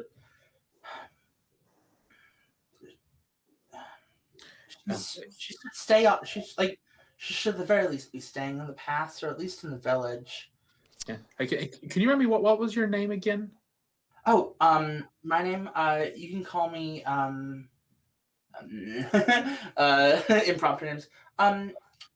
You can call me. You can call me Tulip.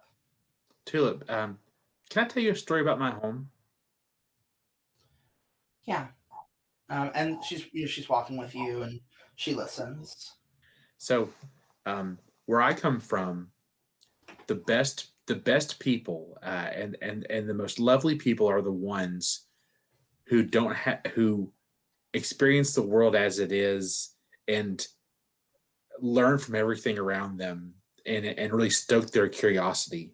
And I know you want your daughter to be safe. You want Gretel to be safe, but I can promise you that her world is so big because she wants to turn it into something good. And I think that it's hard. I know it's hard to see that sometimes when you're concerned about their safety, but all of the best people I've ever met had this great curiosity for the world around them. And I could see that in her. I think that's very special. Tulip nods, and it looks almost like a storm cloud passes over her, and she says, "Yeah, all the best people I've ever known are that way too." And Lumen's just like Lumen's throughout this whole conversation, just like nodding, like I hear you, I know your pain.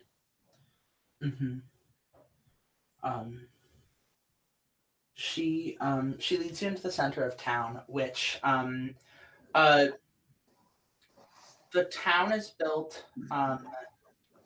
It's along a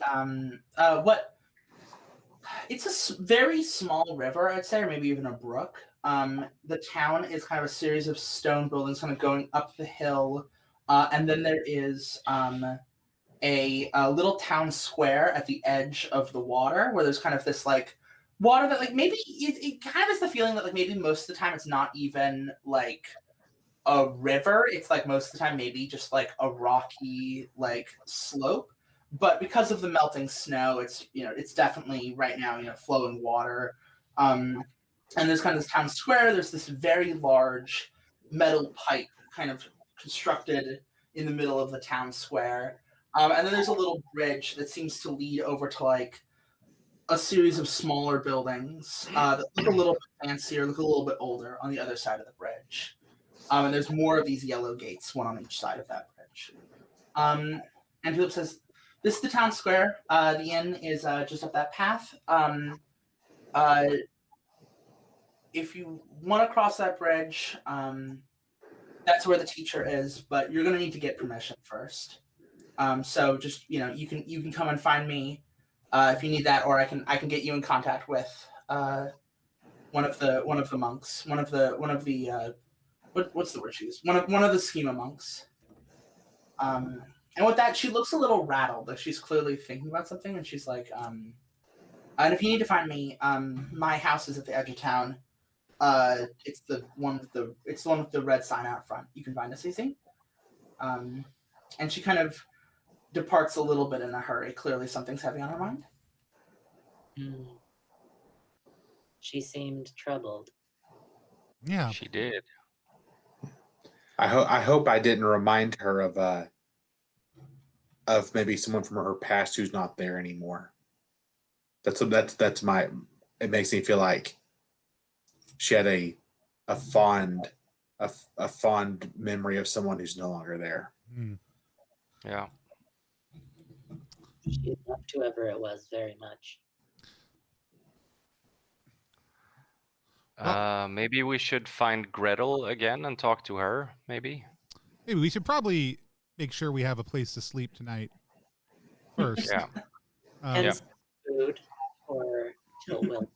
Is the pipe in the middle of the town like the pipes outside the town? Yes, but it's huge. It's like the size of like it's like almost the size of like a fountain, you know, like a town fountain, but it's just this metal pipe covered in graffiti that clearly periodically people try to wash off, but then there just ends up being more graffiti that's mainly just like, you know, names or like, you know, drawings of, you know, like of whatever, you know, like little doodles.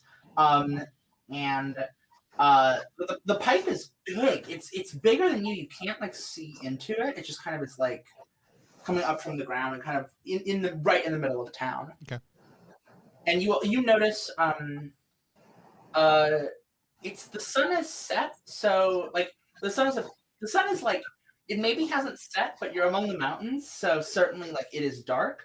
And there are lanterns lit around the town, and the lantern light is kind of illuminating a little bit of the steam pouring out from the top of the pipe. Okay. Mm-hmm. Get their thoughts in there. One more time. Oh, how does one get their thoughts in there? I feel like you'd have to be thinking some pretty big thoughts. Yeah. Do you say that out loud? Yeah. An old man pipes up. There's an old man who's sitting on his doorstep, and he just says, "That one's not for us." Oh, He's not sitting his doorstep. He's at a little wooden table with another old man, and they're playing some kind of, I think, card game. Like they're playing like, you know, like one of those old like, you know, old man games. And he is a very old rabbit with a very long pipe, and he's like, "Those aren't for us. That pipe's for the gods." That pipe is for the gods? Yeah, the ones that sleep under the earth. All sorts of folks have dreams. All sorts of folks have thoughts. Why should we be the only ones who get to put them and let them up into the sky? I have, when's the I mean, I think, yeah, everybody should be able to put their thoughts up into the sky. How often So do why are they? you so arrogant? How often do they come by to put their thoughts in? I mean, the same way any of us put our thoughts in, right? We dream. Oh. The other old man is like, "Eustace, there's no point in arguing with outsiders." And the first old man is like, "It's not my fault that hotheads like to come in here and ask silly questions when they should be listening." But I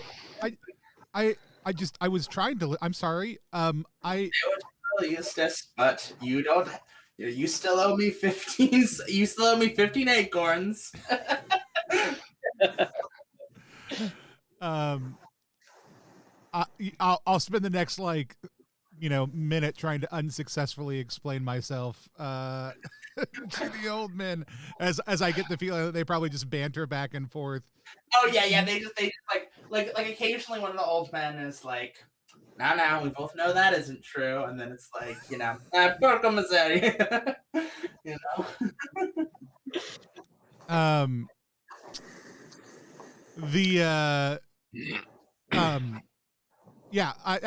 Well, I'll kind of fumble through that for a minute or so before I was just say, what is everybody else doing? Yeah, what's everyone else doing? I think Moja is really interested in this card game, trying to learn how to play it. So I'm just zoning off and watching them play. It's one of those old man card games, so it looks really simple and obvious, but every single time you think you've got it figured out, something happens that shows you that you were mistaken. All right. It's kind of like watching people play Mao. It's that kind of like 100% what I was thinking. It's like, they are 100% on the same page about the rules, and like every single time you think you're on it, like something happens that makes you realize that you are actually totally confused. What I want to pitch, I don't know that we ever need to know that we don't need to know this, but it's 100% that they interjected so that we would start interacting with them, because the mechanics for the resolution of what's happening is 100% dependent on our reactions to what they're doing. Yeah, it's absolutely a gambling game that relies on outside interference. And so the reason he spoke up was just sheerly so they could play the next round of this game. Like they've been waiting for someone to walk by so they could keep playing. Yeah, this whole interaction, like especially with the way that they're talking to Tiltwillow, makes Darrow very nervous and fidgety. And so she's constantly like looking in her periphery to see a way out of here in the unlikely event that these old rabbits or whomever decide to, if they get aggressive or if we feel scared of them, Darrow wants to know where she can take off. Like a very big level of concern on her face. After noticing this, I'll look at Darrow and say, Darrow, do you want to lead the way to the inn? Yes, please. Thank you. I would. Yes, thank you, Tiltwillow. Let's. And you can take a token. Thanks.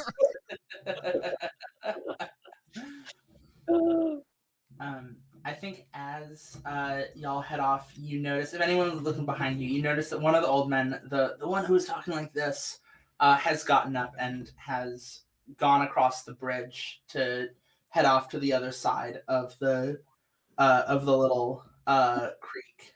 Well, the other old man goes up, like his son is like, come on, Eustace, you gotta go to bed. The inn is comfortable. It's exactly what you need. There is food aplenty. It is there's not a lot of variety, but there's certainly there's absolutely like good stuff to eat. There's good stuff to drink.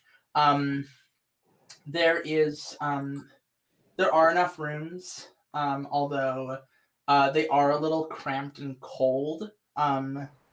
The whole also very dusty. The thing you notice is that it seems like what you suspect is that people don't come through here when it's during the colder months, and as things are just warming up, they're still kind of tidying up and getting ready for tourists. We were ready when the gates up at the Caldera hot springs opened up. But other people were still we're going to wait a week or two before we head down the mountain.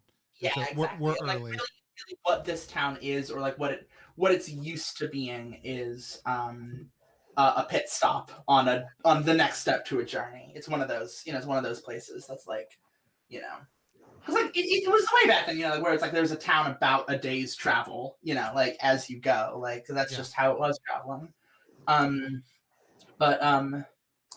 So back then, but yeah. Well, I'll tuck into the delicious food and just I just want to rest for the evening. I want to chat with my absolutely companions and. Yeah, I think it's the same thing for Lumen. Just partaking in a meal. I think not nearly as much as Tiltwillow, but then the evening is spent just arranging the shrines room and just preparing for the night's rest. I want to find some good place to hide my dragon egg, and I'm thinking I'm using the blankets and the pillowcase or whatever to wrap the dragon egg up to keep it warm and to keep it hidden. And yeah, I love that. I think that the best spot is there is in the center of the inn, there is the kind of a weird stone fireplace that's kind of used for some kind of centralized heating. It's a stone fireplace, and then a central pipe that a central A chimney, like an exhaust port. Chimney, thank you. Wow, word just completely left me. Yeah, there's like a central chimney. And I think what you can do is either, I don't know if your room borders the chimney, but even if it doesn't, like you can kind of like tuck it up against the stone, like which is like too hot for a human to touch, but not a human, too hot for a person to touch, but your dragon egg can be comfortable there. Oh, I love. All right, perfect. Like the concept being that just from a fun that there's this central fire pit, and then the chimney runs up out the middle, and then all the rooms have one wall that's exposed to it, so that those rooms get kind of heated. Yeah, exactly. I want to give you my shawl and sort of like, without saying so, just sort of imply that like use this to hide it, use this to keep it safe. Oh, thank you so much. Hell yeah. And Darrow? I think that Darrow is not interested in eating, but is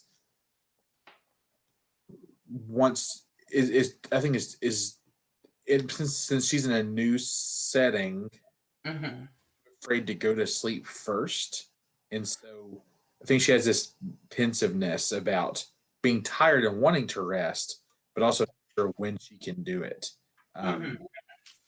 And so I think that she spends a lot of her time milling about, not necessarily talking to people, but just exploring as a way to stay busy. Yeah, absolutely. I'll put a pin in that real quick because I have a thought on that. Lino, I think you have a dream about Guile. Yeah. I think when you wake up, you might not remember a lot of it, but I think you have a dream of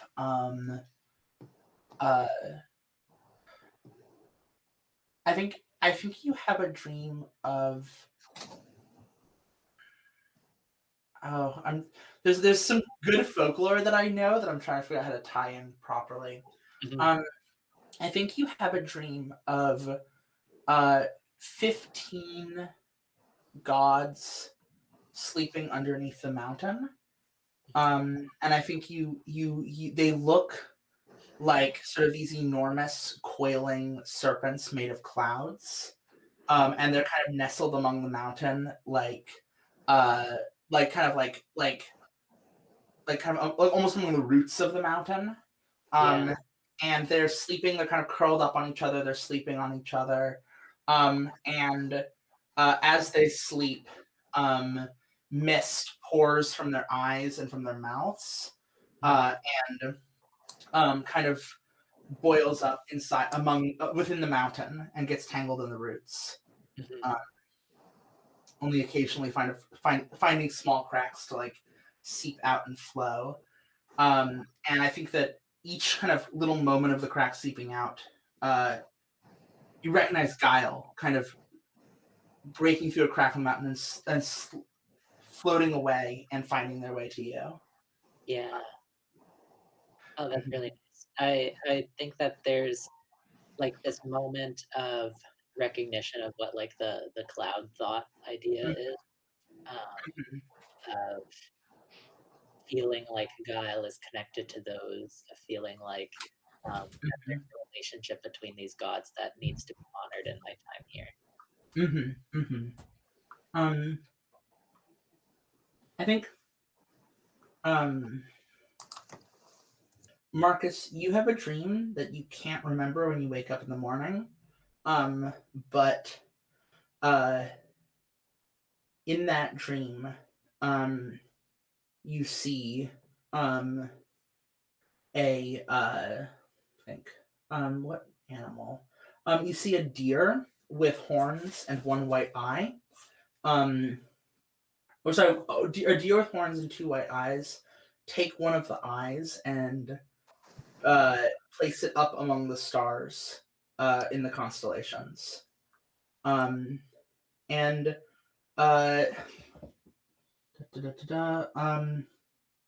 Till you don't have any dreams. Wake up with the strongest feeling that you had a dream, but you cannot remember what it was, besides the fact that it felt important. And then finally, you don't have a dream either, Aaron. You have a conversation. So you don't go to sleep until everyone else, right? Like you stay up for a while. Do you kind of wander the inn a little bit, or? Yeah, and Darrow never leaves the inn. Mhm. I would say, like, like maybe walks over to like a fireplace, or then maybe walks over to a window, maybe sees some people talking in a corner, doesn't go up to them to talk, but just to kind of to sit near them, Mhm. and eventually maybe does sit close enough to somebody, not intending to talk to them, but it happens because of the proximity. Yeah. The person you sit next to is a salamander, with heavy eyes, and a sort of very large cloak, who appears to also be perhaps a traveler. They certainly look worn, and they look over to you and they say, "You're from the old school."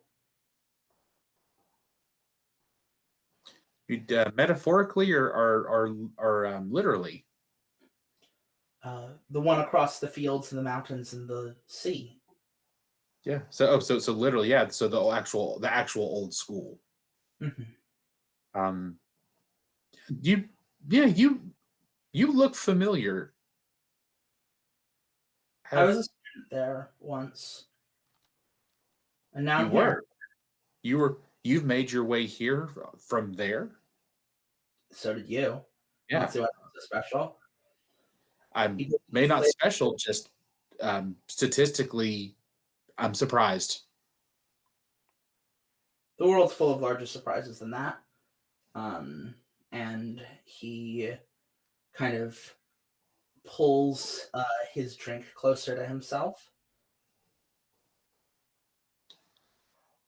What brings you here to flute? There's a teacher on the other side of the bridge. Uh, Said she fell from the sky, and she has the answers to a lot of questions that I want to know. Gotcha. Well, I'm glad that your answers can be given to you from a person. Seems like the quite a luxury to be able to know that there's a source for what you need. Yeah, I guess I'm lucky. And what about you? Why are you here? Just passing through with some friends. We were advised that this would be a wise place to rest until the flood season is over, and um, I am one to heed that advice and wait until it's safer to leave. We just got here today, and we are fresh off the road. That's good advice. I came when I arrived here. It was during the flood season, and practically had to take a boat to get to these mountains. Ooh, that's well. I hope one was convenient for you there. I know boats aren't um, one to just appear places, so I'm glad that you were able to obtain such a thing. What can I say? I'm lucky. The salamander Yeah. laughs to himself, and takes another sip. Um, So I'm curious when you were at the school, what did you learn? I learned how to be a good student, and I learned a lot of things that I didn't need to know. Yeah, that certainly tracks. Um, What about you? Were you a student? I know I recognize you, or maybe was your father Professor? And he shakes his head. and from there, Darrow kind of takes her down and like her cloak and like hugs herself in it. Like it's already enough to hide in, but from where it was loose around her, it's now as snug around her as she can make it. And this is something that perhaps even be doing subconsciously and not realizing she's doing it. Mhm. Yeah, my father, my father taught. But I was not fortunate enough to have him as a teacher, although I suppose a father does spend a lot of their time teaching their children outside of the of academics.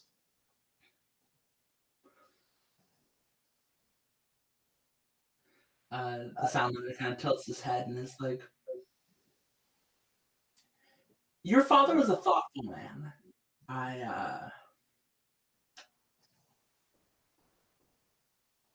wish things didn't go the way they did, I suppose." Things, and then at that, I mean, Darrow's like, her face is like cocked eyebrow, like things. You didn't hear? I mean, assumed you had to when the whole school fell apart. The schism. Whatever. Tell me, no, please. Listen, here's the deal. You want to know what happened? Help me get across that bridge. Get me to the other side. Help me meet the teacher. And I'll tell you everything you need to know about the old school. So, no. If what it means to share that with me involves any kind of emotional currency from me, then forget that I ever asked you. That's fine with me. Maybe a person can solve your problems. Maybe you just need to learn to be a little less stubborn. And then he stands up and leaves his drink on the table, and goes to his room. So from there, when Darrow hears that, Darrow is filled with absolute, this person knows who I am, what happened to me. I need to be close to a friend. So I go run off to Moja's room, like immediately, like as fast as her little water vole legs will take her up the steps. Mm-hmm. And Darrow, go ahead, sorry. Oh, no, you go for it. You go for it. Yeah. Darrow knocks on the door and says, "Soft. Are you awake?"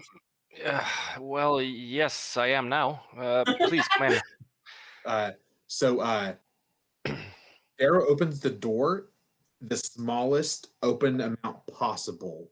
It's like shimmers in, closes the door, and says, "Don't let me leave here without you all."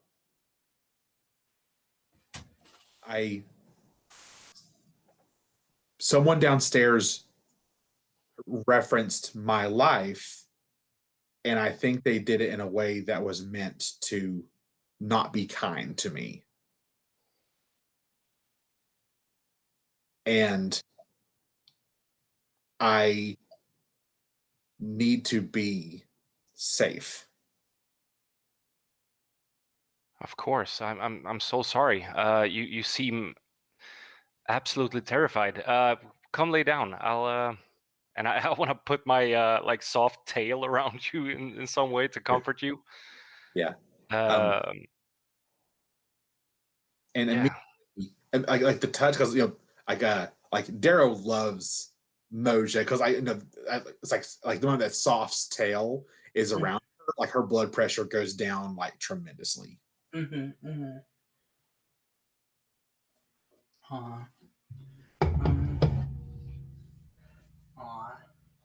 It is morning, I think.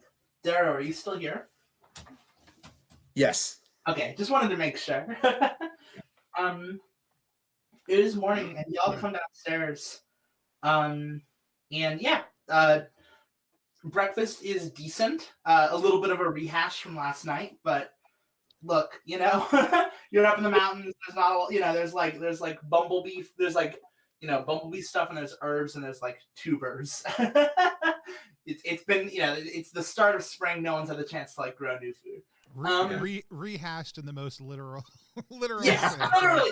It's leftover hash, and so yeah.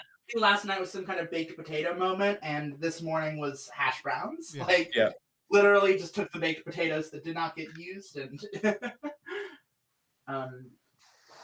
the innkeep is not awake, so the assistant innkeep is serving food. And you know, she piles out food for y'all, and is just like, well, there you go, everyone. You know, and you know, like, is just a little nervous, but being sweet. And Dara, you spot the other traveler on the other side of the room, you know, kind of dining and reading a book. What do y'all do? How does Darrow react when during breakfast when you see this person again? Darrow is like staring daggers at this person, not in like a menacing way, but more a I need to know where this person is at all times look. Yeah. And it's super obvious, like super obvious. I'm sitting next to Darrow, and I ask, what would make you feel safe right now? Truly, if we were to go. I think Lumen starts packing up his meal and puts it in a little container that he keeps around their waist, just like a little box, and invites you to come up with him. Thank you. Thank you, Lumen. I absolutely 100% absolutely. I think we leave the inn, and I think there's we just pause outside the door for a second and just like catch our breaths. And I think that Lumen looks to you to go where you need to go right now. Like we're open. It's like the crisp morning air, and there's just like the town before us, and I want to find a place that you want to be. You are very kind. And at this, like, Darrow takes a big gulp of air, like couldn't get more oxygen this way if she really wanted to physiologically, but like, it's like there was someone in there who I think is here for me and made veiled comments about my family and who I am. I left where I was from. I was to be wed. And I wanted companionship, but to be a companion with the person I was with meant that I would stop being who I was. And I couldn't live with that. And I said, I'd rather be by myself, but be myself than be with someone and exist and not exist. And that was not popular. I left on our wedding day. And I've tried to find a new place in the world. And it looks like this place won't let me do that. And I'm sorry for that. You have nothing to apologize for.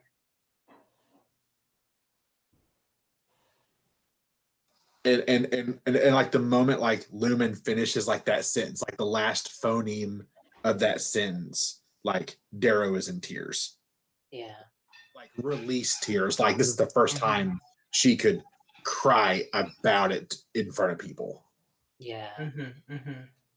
Lumen just also, sidebar, I think you get a token for that because you're definitely speaking for your true feelings on a subject. Yeah. Lumen asks explicitly, like, can I like put my hands on you? Yes, that's. Thank you for asking too. Yes. Yes, and he just like rests his pangolin claw hand on like the nape of your neck, Mhm. just like feeling your heartbeat, feeling the warmth and the breath in your chest, and just I'm trying to think of something I can give you now. Like I think this moment is enough. It's not material, but it certainly has a lot of value to me in this moment, and I thank you for that, Lumen. You and the rest of our traveling companions have added so much, and I appreciate that. I just want you to feel safe. And I want you to find that place you need to be right now.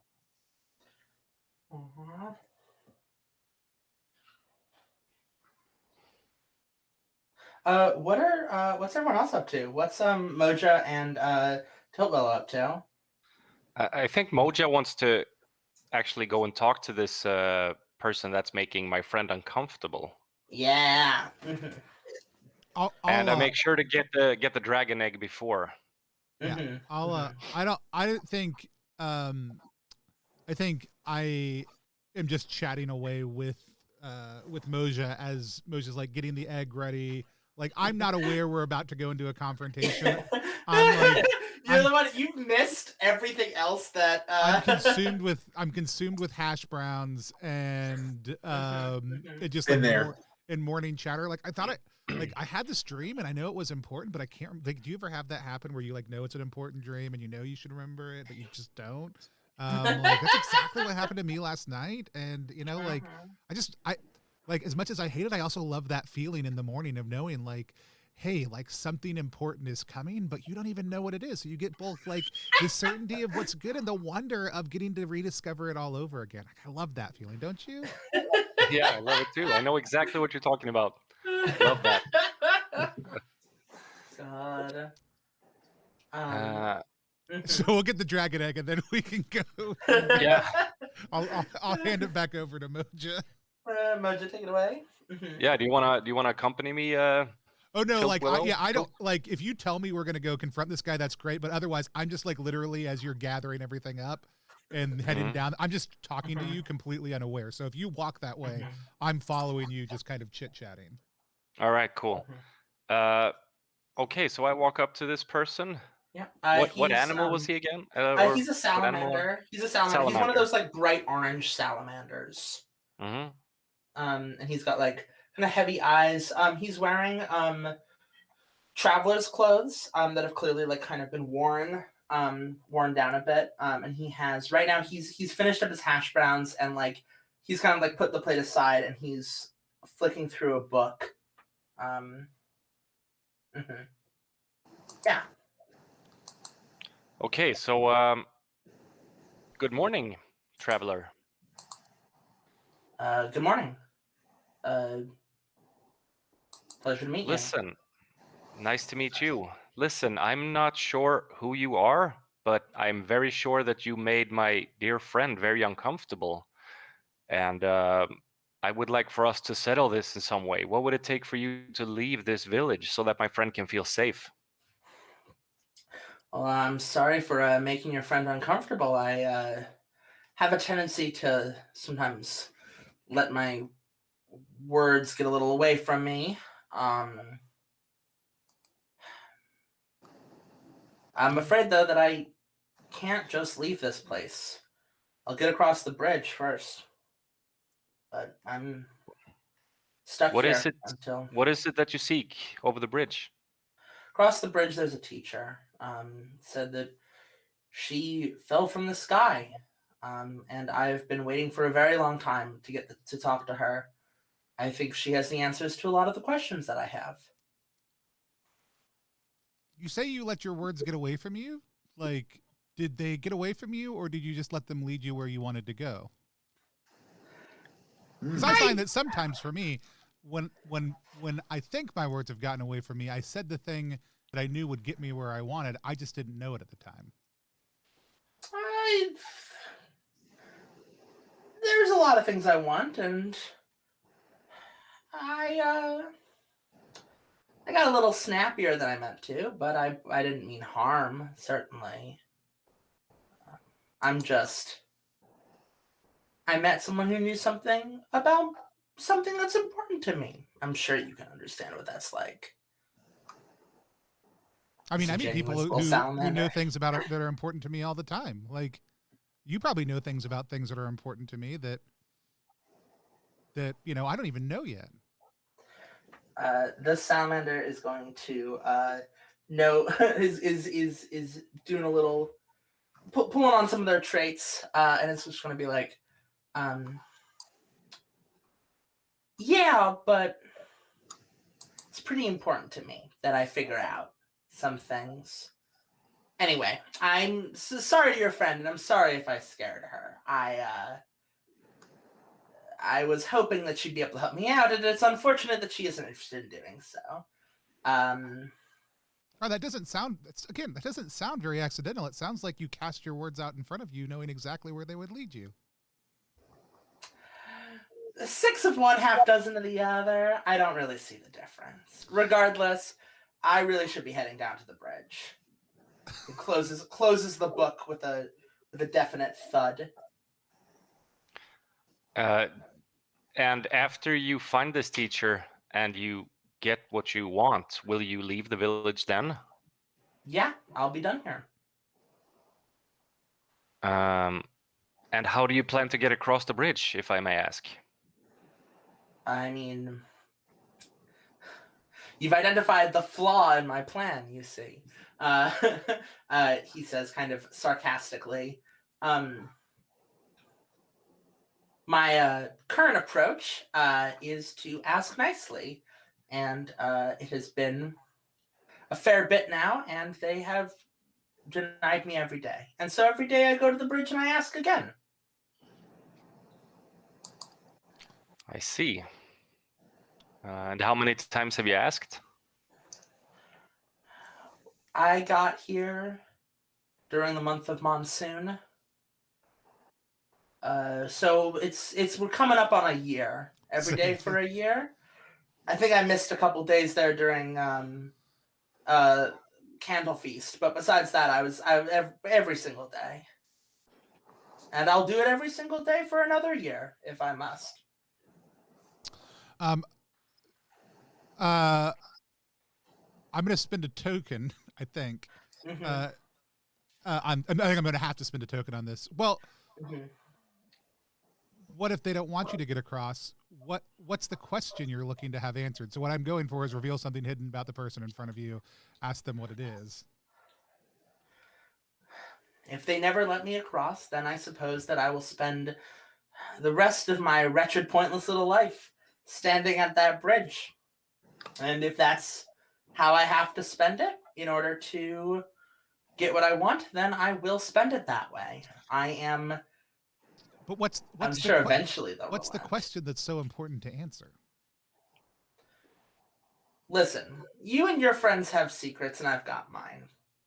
You want to know so badly? Help me get across, and then I'll tell you. But what if I get across, but I can't get you across? But what if I could get your question answered for you? I don't like this. You're cunning. You're tricksy. I'm sorry. I'm not sorry. so sure about my this. words must have just gotten away from me.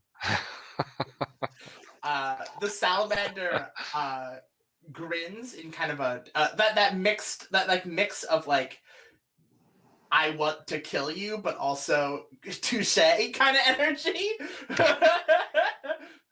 of like, oh my lord, but also like good point.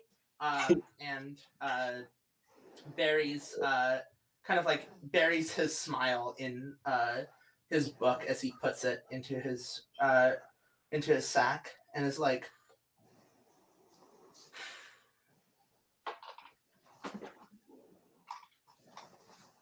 look, my question's personal. We all have personal questions.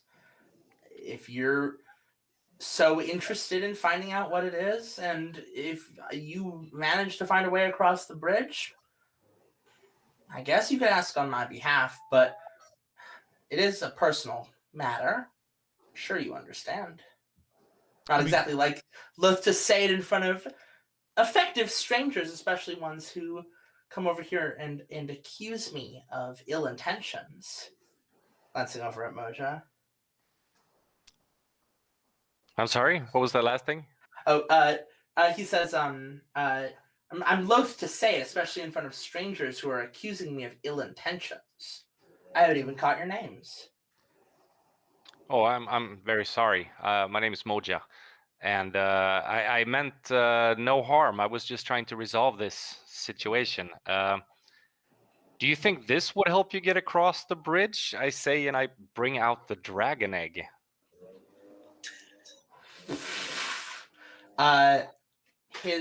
The salamander's eyes practically light up, and he says, maybe it could. And he says it very calmly and neutrally, but every single thing about his demeanor indicates otherwise.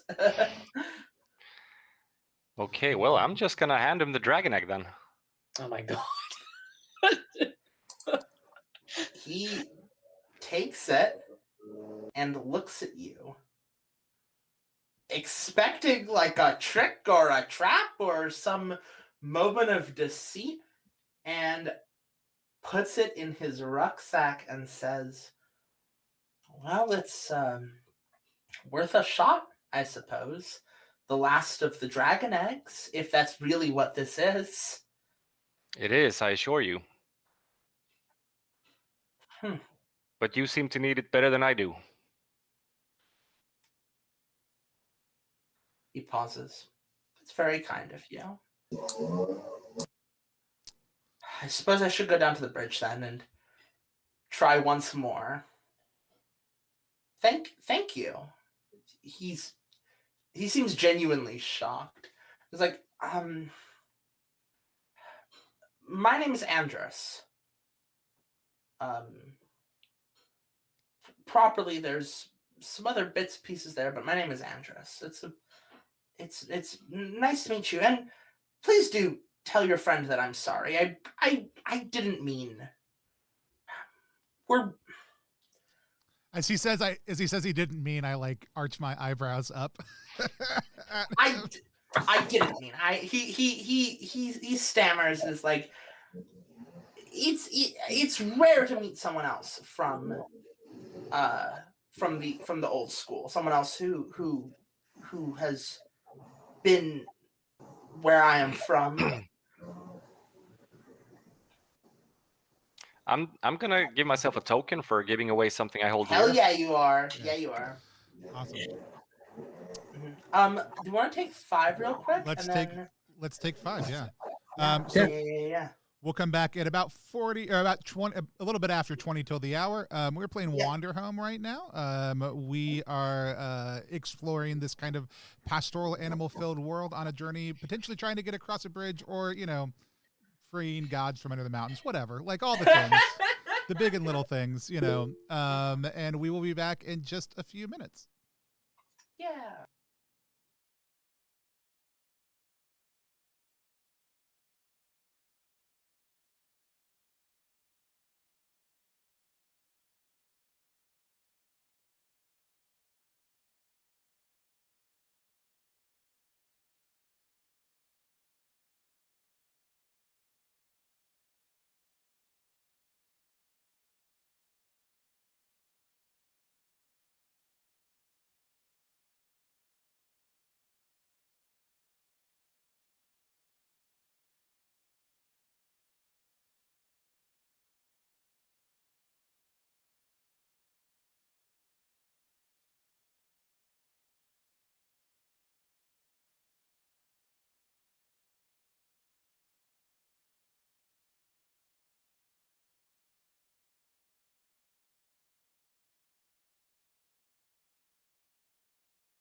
All right, and we are back playing Wanderhome live here on Plus One EXP's actual play channel. If you want to watch any of our other actual plays, there's a few of them here on Twitch, but you can find all of them at youtube.com/plus1exp, along with our reviews, previews, and interviews of other games that are usually small indie games that have released in the last year, though some of them are some of our favorites from further back.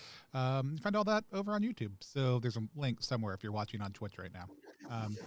Just go there. It's fine. Figure it out. But let's hop back into the game.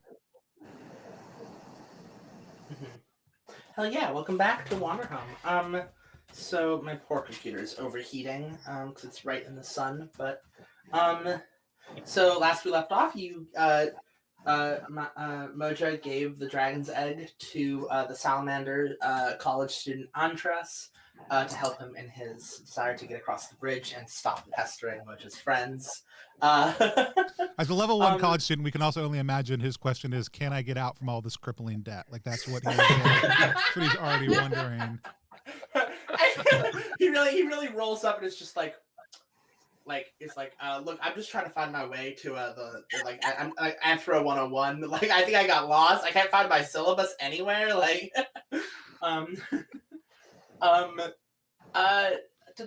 Darrow, how do you feel when you see Moja and Towillo come out of the inn talking to the salamander?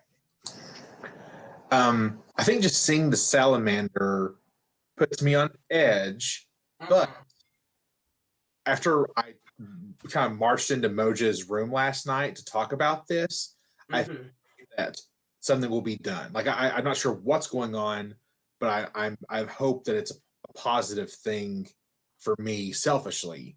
And so I'm curious to find out what happens next. I offer my hand to you to hold just as we wait. Yeah, and I take it. Andras walks up to the bridge, and the bridge is made out of wood. It's one of the few things in this town that's made out of wood and not stone. There's 2 wooden gates, one on each side. The gates don't have any like hinges; they're just purely ornamental structures. Both of them are painted bright yellow, although the paint is like faded and chipped away at. The bridge is not that long, and it's it kind of runs over this like creek that's been formed by the fresh rain, by the fresh melted snow. Andras, the salamander, takes off his cloak kind of in the hotter morning sun. It's like it's morning, it's bright out, it's getting hotter.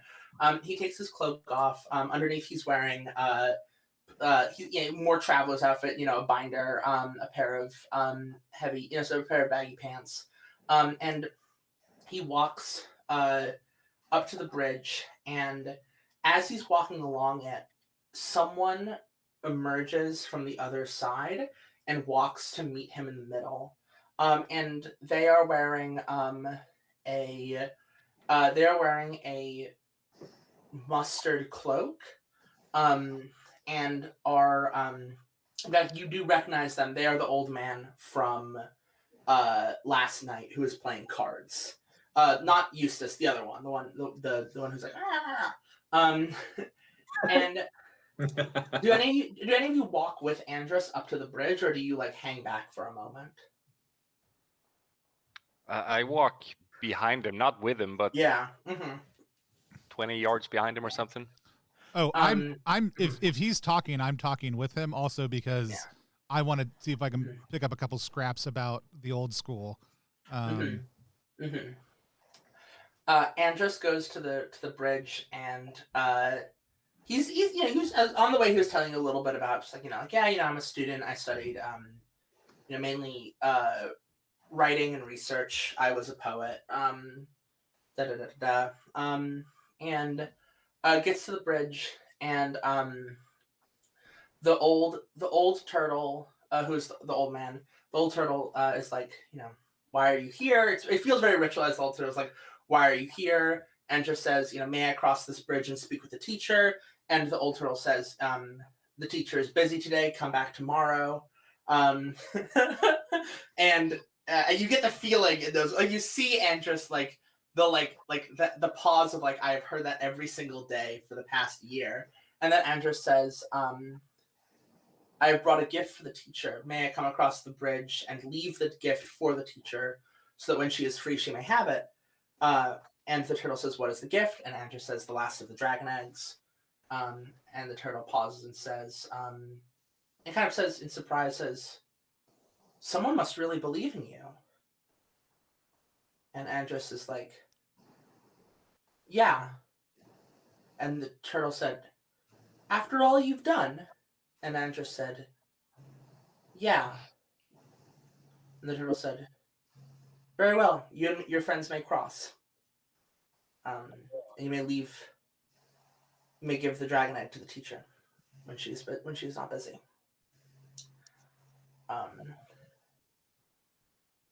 And Andrus walks Darrow and oh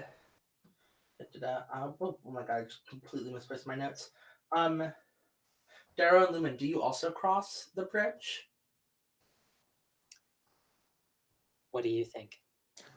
Yeah, I think as like I'm looking at you, I'm like nodding, and not even realizing like my foot's already in front of me. Like you're already there, yeah. Yeah, like yeah, let's yeah. Yeah. As soon as he says your friends, I like turn around and I'm like, Hey, you hear that? We made a friend. Yes. I think you cross the bridge and you find yourselves in a much smaller, sort of same architecture as the town, but much smaller, much more cloistered together. Very much built into the cliff. So there's all these like little winding staircases kind of running between these buildings. It's all very vertical. And there's a lot more plant life. There's a lot of like little gardens of like bushes and like vines and stuff like that that's growing, and the air smells much more sulfury, like coming down, sort of much more of the hot springs from the mountains kind of smell. And there's also all over the place rusted metal pipes. These are not coming out of the ground. These are lying on their side. They're kind of lashed together or like kind of in the process, like, in the process of being lashed together. But you can see that there's a couple of people who are taking the pipes and are, like kind of either, working on new ones or taking the ones that are already there and like cleaning the rust off and like repairing them and like kind of trying to like tidy them up a bit.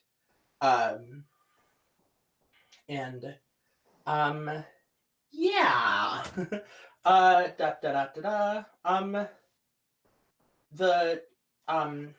The turtle says the teacher will be free when the sun is at its highest point. You've got a little time.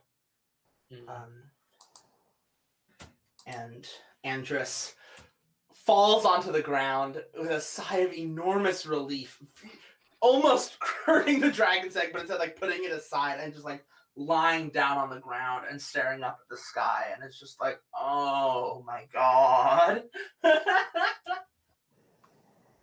Thank you all so much. Oh my god. By all the gods. Oh Jesus. I'm rushing over to Darrow to check on you. Like, are you okay? How do you feel? Better. I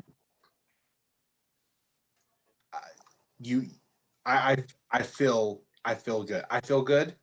I don't feel alone, and I think that's all I can ask for right now. So thank you. I'm good. I'm good. Great. That makes me feel good. Great. Thank you. Thank you, Soft. I just squeeze your hand. No problem.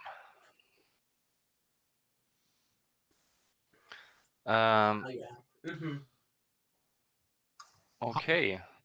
So how much time approximately do we have till the sun is at its... You have like an hour and a half or so. yeah, we get that. Yeah, So it's like 11 right now, and the sun's at 12:30. There's no clocks, You said are there people lashing these pipes together? Is that what you said? Yeah. There's a couple folks who look a little younger, kind of doing like lashing the pipes together, doing maintenance work. Yeah, like tidying them. Yeah. I'm gonna start just helping them out, like like or like asking what they're doing, and then just doing it with them essentially. Yeah, they explain these pipes got damaged during the snow, like we just have to fix them up, tidy them up, and get either them or replacements out there as soon as we can. Oh, does someone make these? The schema monks do. They know the way. The teacher taught them. Okay. Or so the stories go. And the other one's like, I didn't hear the teacher taught them. I thought they've known it for as long as the mountains have been here. And like kind of bicker for a moment, and it's like hush hush. Yeah, I'll help them kind of straighten them up. So do these go? You put these back out in the field? Yeah, we're gonna bring them back out there. We can't touch them ourselves, but we we have these things, and they kind of show you these like. I dropped the one that I'm holding. Oh no, you can touch these. They're not in the ground yet. Yeah, it's can't touch someone that once they're in the ground. But right now it's just metal. It's just metal, and they show you like this like weird wooden thing that like you can use to like lash them into place without actually making physical contact with the pipes. Gotcha. The moment they touch the ground, it's like a whole little process. Cool. They kind of geek out to you about it because it's like like this search. This is what we do every day. I'm totally into it, so it's great. What's everyone else up to? I just want to find stuff to poke at. Just walking around, looking at interesting stuff, poking it. There's a bunch of rocks by the creek, like right by the water. And you're poking at them, and you poke one of them, and it moves. Scurries a little. This is awesome. I keep poking it. It whelps and like scampers away from you a little bit. And like as it does, it unfurls, and you realize that it's about it's a shrimp-looking creature that's like about the size of like a child, like a baby. It's like a shrimp with kind of gray, with like a gray shell and like little legs. All right, I turn back to Lumen. Hey, do you want to see something cool? I think without saying anything, Lumen like looks over at Darrow, just like checking in, like, is it okay if I go? And then steps away and walks down to where you are, just like silently watching. Cool. Take a token. Amazing.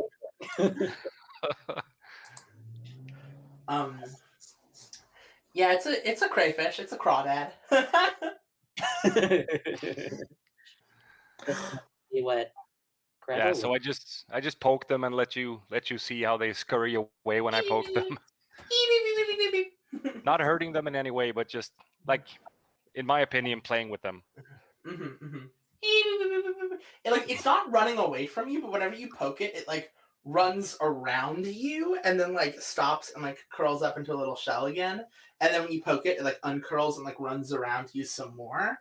Like it's like it's kind of trying to use your legs for cover from you. So when you put like it gets really doesn't really understand the geography of what's going on right now. What a precious creature. This must be Gretel's.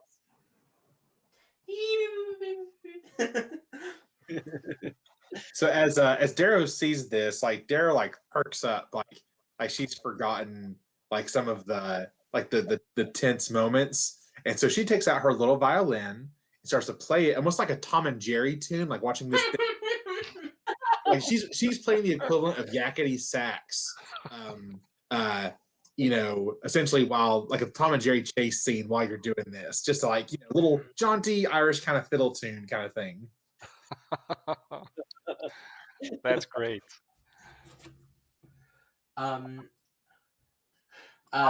You don't notice for a little bit, but Andrus is staring right at you, wide-eyed, as you play. but it takes you a moment to notice. I think when I finally notice, like my tension, my nervousness starts to rise, but also my annoyance. Like, I thought we dealt with this. At first, it was a coincidence that you were here.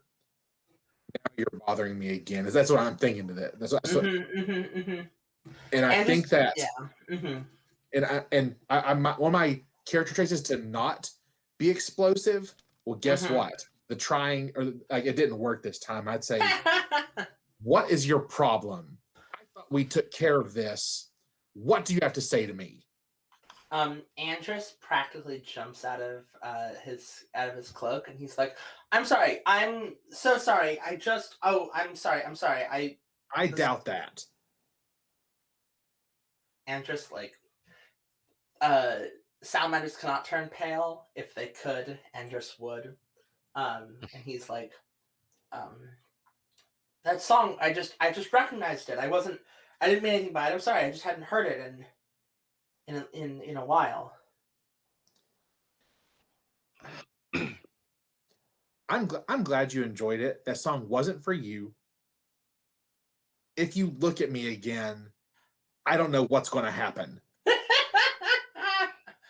Andrus nods and, like, visibly retreats and looks away and goes off to the edge of the little, like, monastery houses to just go look at a bush. Not at you. Okay. There, I put my violin down and just rest. Like, I'm surveying my surroundings, but I'm just taking like a breather. Yeah. You get a token for that. Yeah. Yay. It's a little awkward. There's a little bit of awkwardness in the air, and by the time the sun finally comes up in the sky at its highest point, and the turtle comes back again and says, the teacher is ready to see you. You may go in now, and leads you through a fourth and final yellow gate into a courtyard that is very much carved into the stone to the point where, like, there's not actually a ton of light in the courtyard. Like, the main light is kind of coming from a large a large hole in the top of the, like, cliff wall that's kind of letting a lot of ambient light in, but it's still very, like the lighting is very weird. It's very sulfurous here. It's very steamy. It's, like, full of mist and dew, and everything's, like, very damp. Like, the stone is damp to the touch. There's moss. There's a moss garden. There's no, like, grass. It's all just, like, moss and, like, little sprouts of wildflowers, but mainly, like, moss. And then there is at the middle of it, there is a hole in the ground from which steam is pouring out, and a stone bench, and an old woman, who is, she is, what animal? She is a sphinx cat. So a hairless cat, with large ears and various earrings, like circular earrings of various sizes and gauges, kind of in her ears running along the sides. And she is wearing a mustard-colored robe, and she is sitting by the hole. And the hole with the steam lines up with the hole on the roof, like, kind of is this, like, continuous pillar. And she's sitting on the bench at the edge of it. And she does not look up when you come in. And Andrus is, like, hanging back at the door. It's clearly very terrified. What do you do? I take off my walking boots, and I'll get my toes in that moss, because I don't know if you guys have ever done that personally, but it's a good feel. Oh yeah, oh yeah, and it's nice. And I'm like, Um, I just let out a deep sigh in total unawareness of the potential impropriety of my behavior. She looks up and she smiles and she gestures for you to come over. Hi. Hello. Tough Willow, right? Tilt Willow. Tilt Willow. Of course, I'm getting old. It's a pleasure to meet you. It's good to meet you, teacher. You can call me that for now. I call you whatever you want. That's fine. Everyone around here calls me teacher, so you might as well. But you know, everyone thinks once they know your name, they think that that's all there is to you. So yeah, I think teacher is good for now. Yeah, I know what it's like. I also think it's hard because sometimes, you know, it's not even our name that people know. It's just what we do, and that's what they limit us to. And anyways, this is a beautiful part of the island. I know other people are very excited to be here. I will be honest with you. I have no idea what's going on or why we're here. Well, it's funny because you're the person who I wanted to see.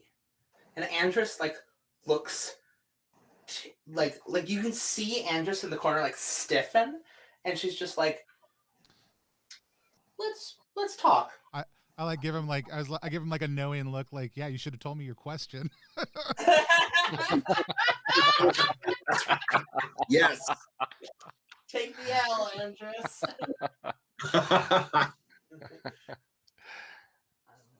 What can I do? Yes. What are your poems? One of my poems? I mean, they're not, I mean, I do write some. They're not my poems. Do you want me to just read you one of these?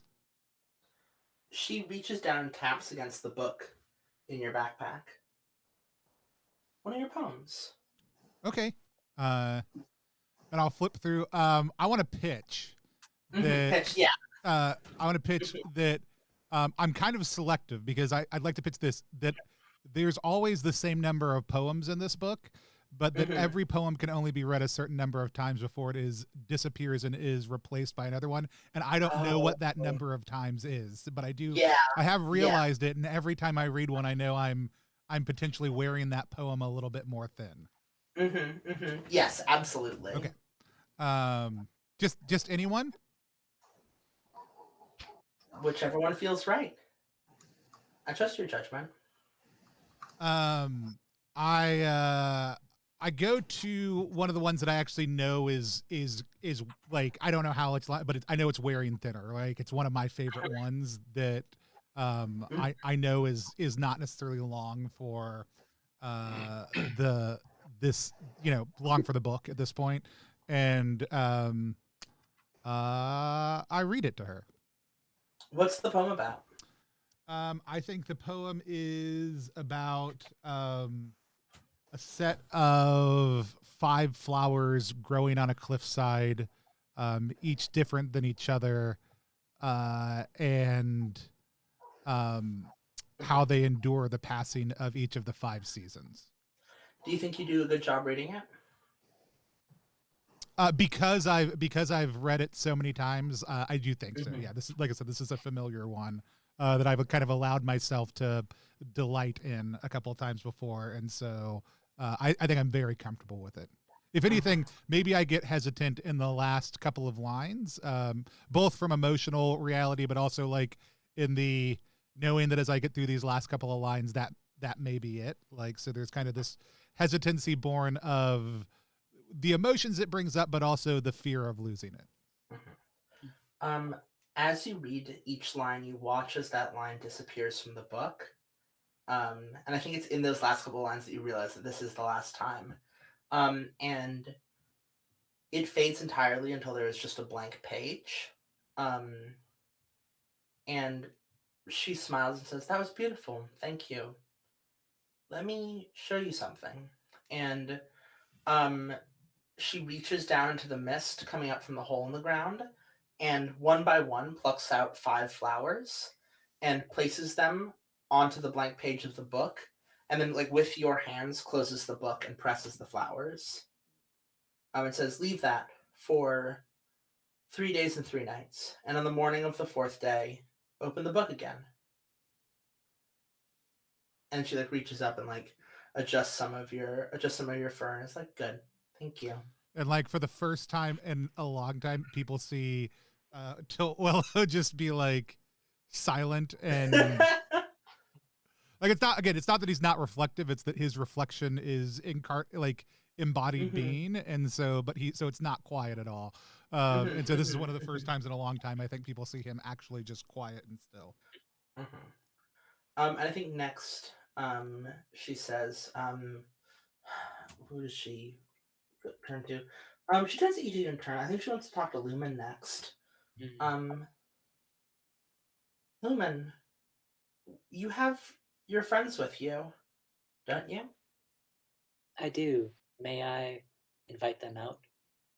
Yeah, please. And I think Lumen takes a moment to, around this hole, this steaming hole in the ground, there's like, uh, Lumen sets down each one of the shrines. Um, the shrine to Guile, Yacht, Tak, Aya, and Nadir. Mm-hmm. And I think he also takes a moment to just thank each one of them on this journey. Um, and I think there's something about um, this moment where there's like a hint of a sound, something that like feels like it's ringing in the back of um, Lumen's ears, and I think Lumen feels in that moment the weight of the stone in his pocket as well. Um, Mm-hmm. just feeling like it wants to fall, it wants to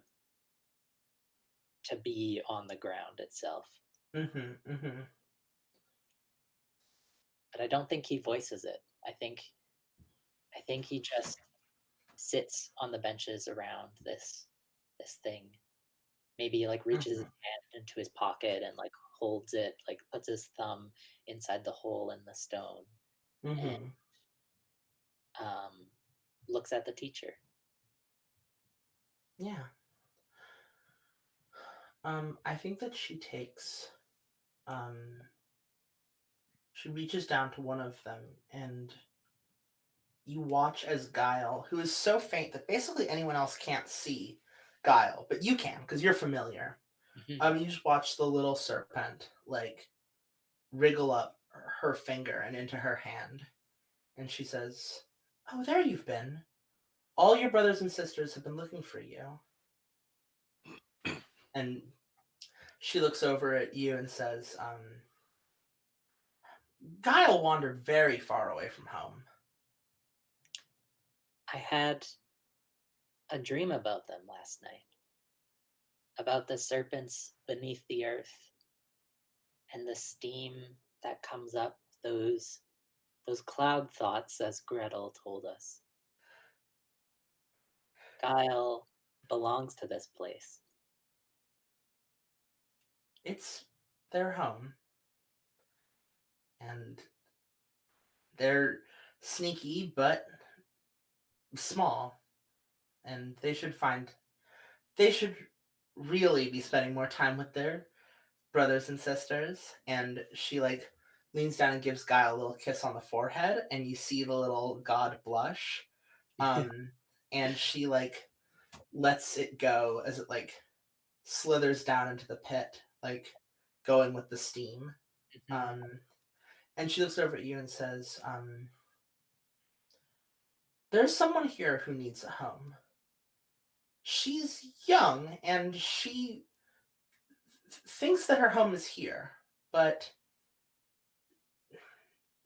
as much as her mother wishes it wasn't so, she has other places to be. If you can give her mother this for me and help her find a home, and hands you a piece of a yellow envelope, tightly sealed. I will take this to her, to Tulip. She looks over at let me see. Oh, she looks over at she looks over at Moja and says, and you, I heard you have a dragon's egg. I do. I mean, I did. I gave it away. She pauses and says, who did you give it away to? I just silently point at, what was the salamander, Antris? Yeah. She looks over at him and says, oh, that's why he's here. I see. You're too good for your own good. You know that, right? I don't even know how that's possible. What do you mean?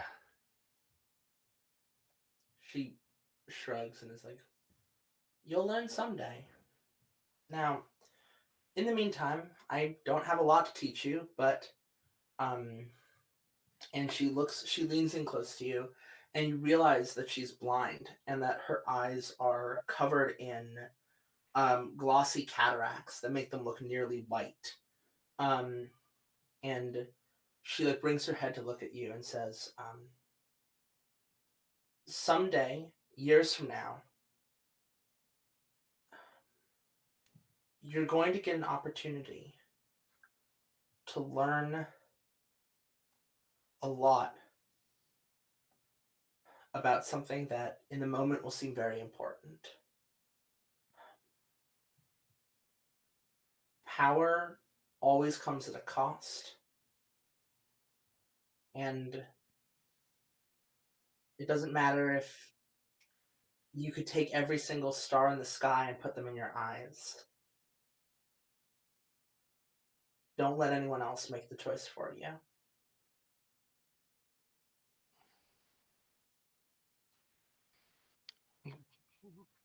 But how? Tell me more. How will I know when this opportunity comes to me?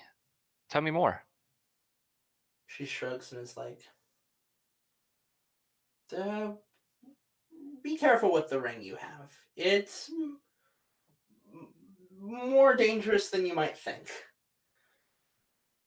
I start fiddling with it, like to feel if it's there still. It's there. It feels the same as it always does, heavy in the little sack you keep it in.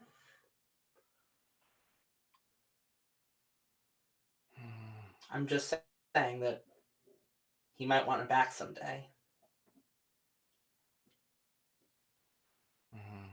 Oh, okay. Thank you, teacher. She smiles as if she didn't just say the most cryptic, annoying shit in the world.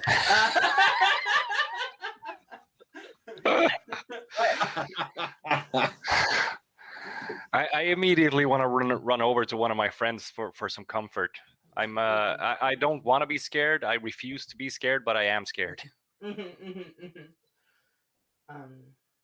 She looks over to Dara and just says,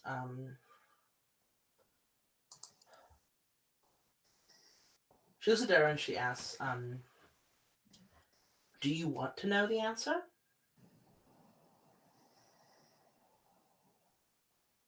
I really don't know.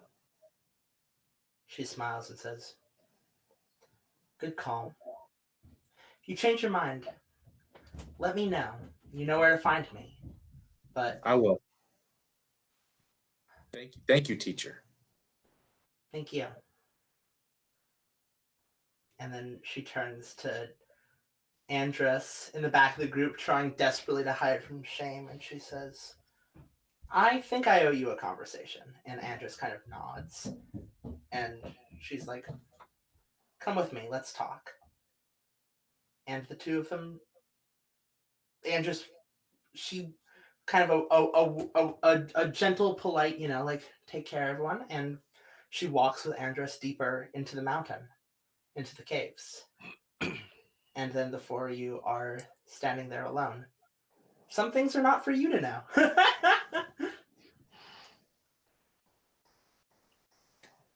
Whoa. Yeah. I feel at peace with this.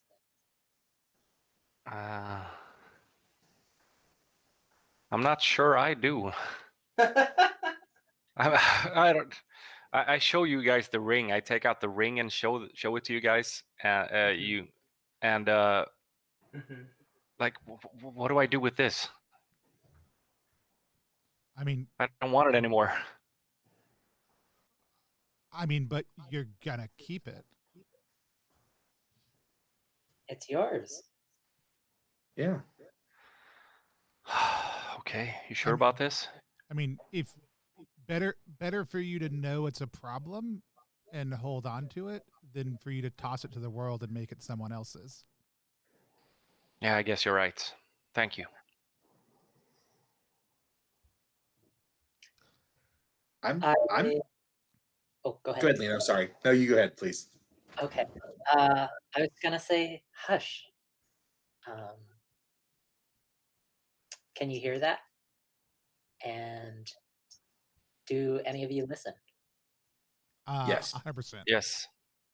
I give you all tokens. And there's the whistling from the tubes outside, from the mouth of this courtyard, from the hole in the ground, and I think I hear something of guile in it. And as we step outside, I think that the sound of those, like the fresh, the maintained and restored tubes in the ground, you start to hear that resonance and that like melody that we didn't hear at the beginning of this journey. They're in tune now, for sure. And yeah, I think that I sort of look at Darrow and kind of like glance at your violin.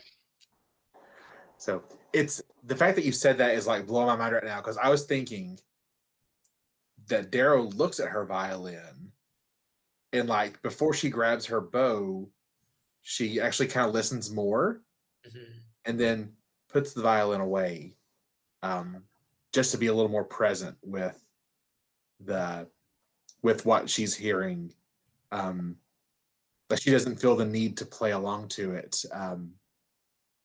Like normally it's like a compulsory thing for her, and right now she doesn't. She just wants to be present with it.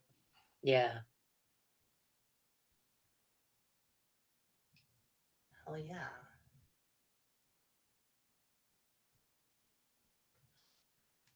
I think that's a good spot to wrap up. I feel like that's kind of the right note to end on. Ba-dum-bum. Ba-dum-bum. Awesome. Wow, thank you all so much. Oh, that was so good. That was so much fun. Yeah. That's honestly some of the most fun I've ever had playing my own game. Yay! That's awesome.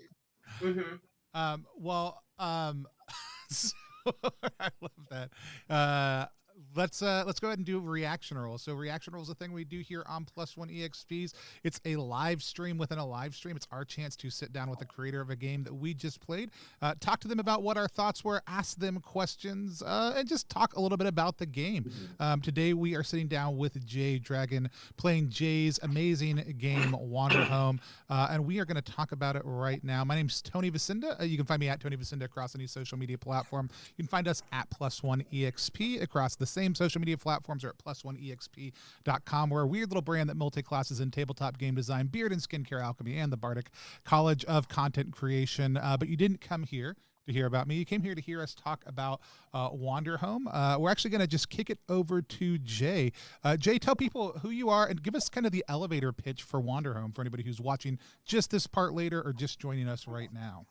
Hell yeah. Hi, my name is Jay Dragon. I'm a queer indie tabletop designer located on Ahsoka Swansea land in the Hudson Valley. I write games about companionship, liminality, monstrosity, and that kind of the careful knife's edge between the caring and the painful, with this game leaning a little bit more towards the former. I wrote a few games. Wanderhome is perhaps my most famous. It is a pastoral fantasy RPG about a group of traveling animal folk as they journey through the seasons, exploring the beautiful world of hate. And we just had a chance to explore a bit together. Yeah. Awesome. And we had talked about this a little bit before, but there's a link right below us right now. You can go see the Kickstarter page, which was incredibly successful. That'll link you out to a place where if you want to pre-order Wanderhome, you can get to the Possum Creek Games website via that link also too, and check it out as well. If you are watching live right now, wherever you happen to be watching, and you have questions about Wanderhome, feel free to type them into the chat. Pretty much anywhere you do it, I'll probably be able to see it. And if I don't respond, that means that I couldn't see it wherever you were typing it from. Not that I just ignored you because I don't like you. Don't worry about it. But I had an awesome experience. Let's. I'm going to actually kick it to Markus first. Markus, tell people who you are, where they can find you on the internet if you want to be found, and then tell us what your thoughts were about Wanderhome. Okay, my name is Markus Linderum. You can find me on Facebook if you want to friend me. It's always cool to have more friends. If you want to look at my stuff, you can find me as Apes of Wrath on DriveThruRPG. And this was so much fun. I had a great time. I just want to keep playing this character and with you all as well. I loved the one thing in particular I loved was some things you can always do. That was really helpful whenever I started thinking about what am I going to do next. I could always look at that little list and get an idea. And I love the fact that some of them gave the other people tokens as well. That was awesome. I love the setting. I love the world. And I love the fact that I think it said somewhere in the document that you can't really fail unless you choose to fail. Something like that. That's great. That's awesome. And I love the fact that it's a very kind world. I love that. So, great job. Thank you. Yeah. Did you have any questions you wanted to ask Jay? Not that I can think of now. I'll just, if it pops up later, I'll Let us know. I'll ask them. Yeah. Then let's hop over to Aaron. Aaron, tell people who you are, where they can find you online, and what it was like to play Wanderhome. Hey everyone, Aaron Gilly. You can find me on Twitter at HeyGillyGilly. It was a pleasure, an absolute pleasure to play one day. So thank you, Jay, and to Tony and the rest of the crew for the opportunity. It was so fun to be in this journey. And after playing so many games where there's a end goal that is about completion, I really am enjoying this kind of game where it's discovery. You know, in improv, a lot of times, you know, some behind the scenes kind of improv stuff, there's discovery versus invention, and being the better improv moment. And for the game, we were discovering, and that's so valuable. And I love being able to discover things about the group, about ourselves, about myself playing the character. And I got to tell you, Jay, this game led to that discovery, and I thank you for that. What a fun way to spend time with people and create these warm feelings. And when we're doing this game, so thank you for letting us share in that experience. Yeah, thank you. Do you have any questions, Aaron? I guess because I know that you've created other games too, Jay, and I'm curious, what led you into this, like for this game, like this for Wanderhome? What led you in this direction in terms of designing a game, like compared to the other things that you've done? So I feel like Wanderhome's design Wanderhome is a lot more bottom up than a lot of the stuff I normally do. Like with Wanderhome, I kind of definitely started with, I went back and looked at the old design documents, like from when I first started working on it. And the first thing I wrote was the get a token when you do X and spend a token in order to do X. And that is the literal first thing I put down in the Google Doc before I put down like anything. Yeah, so I feel like for me, I think what really drew me to it was just kind of like, it kind of started initially with the desire of a game that okay, so there's this thing called object-oriented ontology, which is the idea of looking at the world from a non-anthropocentric perspective, and the idea of like, well, what happens if you tell, the story of the French Revolution from the perspective of a violin, right? Like, what happens when you examine the world through a lens that does not assume that you are the most important person or even the most important thing in it? And Wanderhome was a little bit of me trying to do that, where it's like, can I make a game that doesn't presume some kind of control or dominance over the immediate world around you? Is instead much more about like, can you inhabit a world that in which you are moving through it in sort of the same trajectory and path in which everyone else is, kind of on an emotional level, Absolutely. Mhm. I love that. Such a nerdy answer, but No, what a great perspective. It's my favorite moments when somebody dives into that kind of stuff. Yeah, yeah, that was wonderful. Thank you so much for answering that. I really appreciate it. Awesome. Let's hop over to Lino. Lino, tell people who you are, where they can find you on the internet, and then what your thoughts were about Wanderhome. Hello again, everyone. My name is Paulino Caputo. I also go by Lino. You can find me on the internet with my art and my games and whatever else I'm doing at magnolian.com. I also have a dormant Twitter account at Paulino Caputo. And Toadie's chuckling. What else was I gonna say? Thoughts about Wanderhome. So Wanderhome is like one of my favorite games as of late. I've only had the chance to play it with one other home group that I have here, and I play with a lot of neurodivergent folks.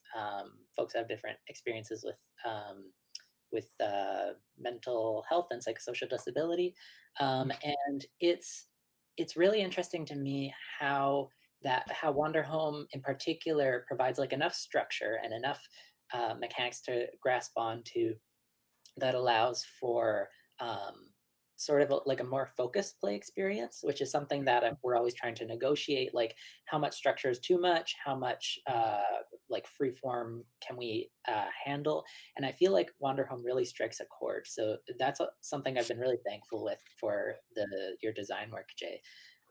And in addition to that, I know like there's that trend of like cozy games, and this sort of like participates in that sphere in some way. But there's like the ability for the game to actually engender that coziness in the way that we're interacting with one another. I think in particular, even just looking at our game today, Darrow's experience with trauma and like our ability to actually negotiate that simply through the mechanics of the game feels like such a strength in being able to not examine, but play with those really tender human moments. And that's something that I also find really interesting from the perspective of like the non-anthropomorphous centric storytelling here. So that was actually sort of where my initial question was going, was asking you about about that, but I think your object-oriented ontology was sort of playing to that. So instead, I will ask about the pastoral fantasy and what sort of resonated with you about that genre, or was it even the genre that you're playing to, or just where you ended up?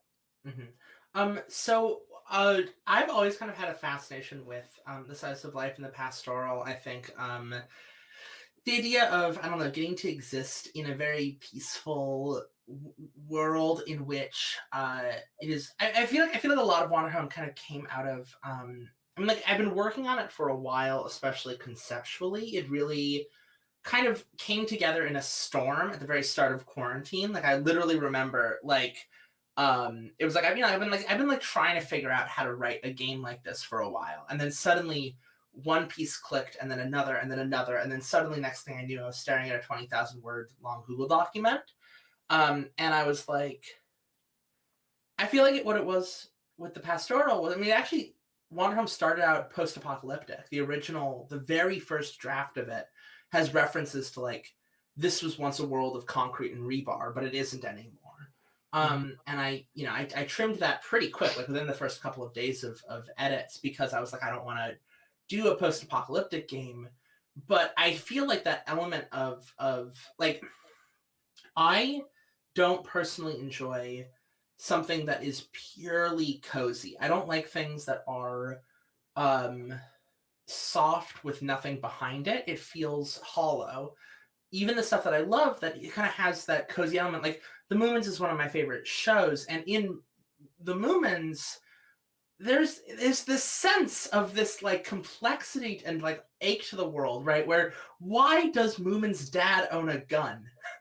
Why is there this dude named the Hobgoblin who flies around like casting cataclysmic world-changing spells, who swings by for tea and is like a perfectly chill dude, but he's the god, like he's called, like he rides around on a black tiger. Like, why does Moomin's dad own a gun? And I feel like that kind of like that moment of like, yes, it is soft, but the world is not always soft, and the game knows that.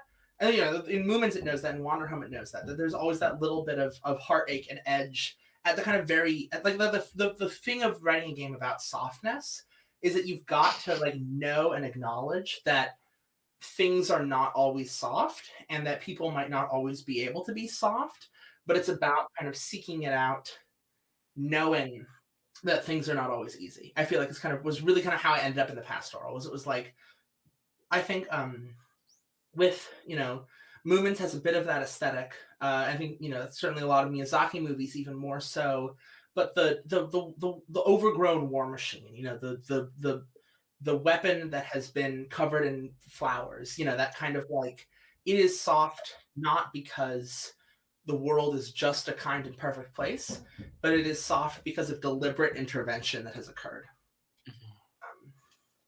That feels so just special. I mean, yeah, I mean, so many people struggle with like the dystopic,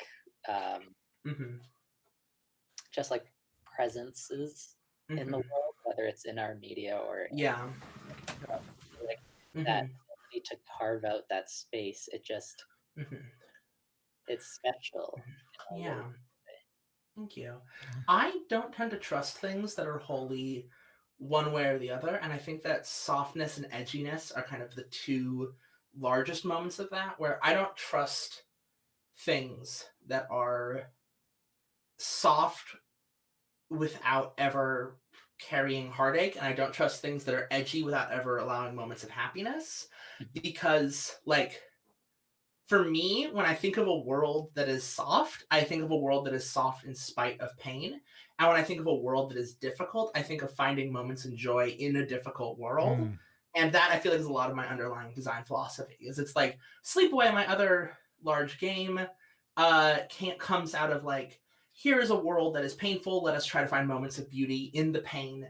Wanderhome, I feel like, is let us, you know, like exist in a world that is gentle enough that we can heal, you know? It's kind of where both are coming from. Yeah, I think I mentioned that during our break. Like, it feels like having read Sleepaway and then having played this, it feels like, especially since they use some of the same core mechanics, it feels like a conversation coming to a middle point from two different sides, like and each embracing some parts, but it's really interesting to see that, especially coming from one designer and one design ethos. It's really illuminating to see someone who played in both of those spaces. Like, and I just love that you were able to do that, and that we were able to just get an experience to play through it. So yeah, thank you. Yeah. But before I jump into my thoughts and my questions, let's see. We've got a couple from the chat. First of all, already just wanted to let you know that they're a big fan of Wanderhome. They've played games with the Plague It since October 2020, and they help run games in the unofficial Wanderhome Discord. Can't wait for the full game. Professor Tall Guy, who's our friend Parrish. Thank you so much already. Thank you. And then thank you also to Trouser Mouse, who I know is posting in here earlier. So thank you, Trouser Mouse. Yeah. And then, Professor Tall Guy wants to know, Trouser Mouse in the chat said that they've been playing Wanderhome for over 7 months. How long has Wanderhome been public is the first question. Mm-hmm. Wanderhome has been public. The play kit was released right around when the Kickstarter was launched. I think I released it like a couple weeks in advance just to like start getting buzz going. So that was in mid-July is when it was made public. And it's wild to hear Arietta say that you've been playing games for 7, or like, there's been playing games for 7 months or whatever, because in my head I feel like, oh, it hasn't been that long, right? But no, it's been 7 months is a long time. That's really wild. Yeah. And then Professor Tall Guy's second question is, what did you and your team do to get it out there and get people playing before the Kickstarter? Which I know you mentioned dropping the play kit, but what was that process like? Oh God, the exciting world of Kickstarter logistics. The actual process of getting the game together was, really it was like, you gotta do a lot of playtesting before you put the play kit out there, but also you can't really do as much playtesting you want to until people can start getting their hands on it and playing it. So it's really kind of finding that middle ground and then getting the text out there. And then once the text was out there, knowing that putting the free play kit out there was really the start of things. Like there were edits we made to the game based on stuff we saw in which the way people reacted to the play kit. A lot of what we had to do for Wanderhome it felt not haphazard, but just like, I still was only just figuring out what I was doing, right? Like, and I feel like it's only gonna be more that way, or like I guess it's less that way, but like it's kind of like each Kickstarter you learn enough to feel like you could have done more. And so for the next Kickstarter, I've got like sort of more solid plans of like we want to get an Ashcan document out there in the next couple of months so that people can have a lot of time to really mess around with the game before the Kickstarter comes out. But so I think in hindsight I would have done that differently, but that's what you learn. And I think it's great to hear, because I think a lot of indie game designers would look at your Kickstarter and think virtually this is about as good as it gets. Certainly was significantly more successful than I was anticipating. I think I think people. It's hard to explain that it's like it really was kind of a very unplanned for success, which is really cool and amazing and awesome. Like Kickstarter was successful beyond my wildest dreams. Like I remember being like, if we make 50,000, I'm thrilled. I'm beyond thrilled. And then we did that in the first day, and I was like crying.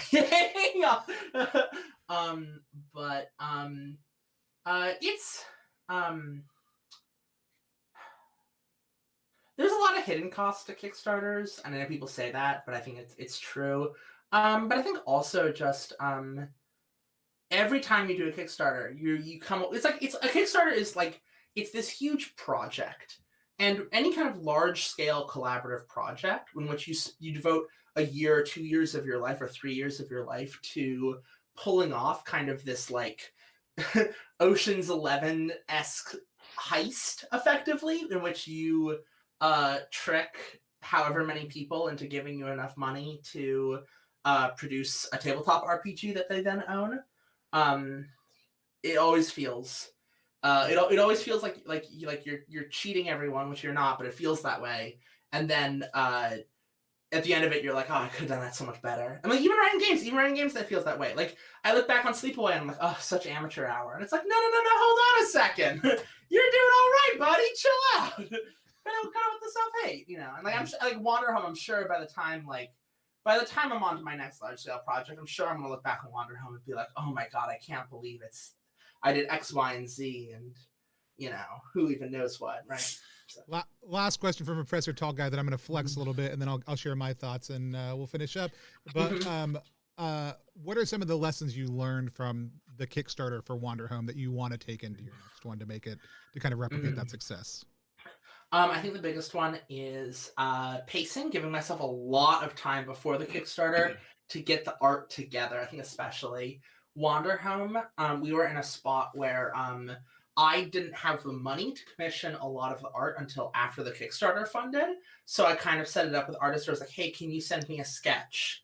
And if the Kickstarter funds, I'll carry on. But if the Kickstarter doesn't fund, God forbid, all right, well, we'll figure it out. We'll take next steps. And I didn't like that. Unfortunately, that's oftentimes how you have to do it when you don't have a lot of money as a creator. And now I'm at a point where it's like, all right, I have the resources where this next Kickstarter, I don't have to feel that same precarity. We can go into it being like, we have X, Y, and Z done. We've done kind of the on-ramp process. We've already begun kind of doing the on-ramp process. Like, we're ready so that by the time the Kickstarter launches, it feels very premeditated, as opposed to Wanderhome, which felt a little, I felt very kind of like, I don't know. I felt like, even as I did months to prepare, I still didn't feel ready. And I hope maybe this time I feel a little bit more ready. Awesome. Love it. I had a blast playing. Like we talked a little bit during the break. I am such a huge fan of having listened to, having read through Sleepaway, having looked at Wanderhome. Like, I was super excited about it. And I love games where one of the primary things you can do is make interesting character choices and then take small, insignificant items, themes, abilities, motifs, and then build them into something, whether or not it's world changing or not, that is significant in the course of play. And Wanderhome and Sleepaway are built around that as a concept, like weaving themes and motifs together in a satisfying way that, regardless of whether you're slaying a dragon and saving the world, which you're not, or whether you're just doing a small slice of life thing, but you're seeing these themes and motifs build together. That for me is some of the most exciting ways to play. I loved everything about the way that, even from the playbooks through the character creation process, that this all weaved together. I will 100% be honest. If and we're not going to go back, it's too late now. If you watch my polished review, I will put it at the end as a secret feature. I 100% have been writing a poem the entire time we do it that was going to be in the book that I was going to read if we ended up with a musical interlude at the end with everybody, but we didn't, and I liked the moment of silence perfectly well.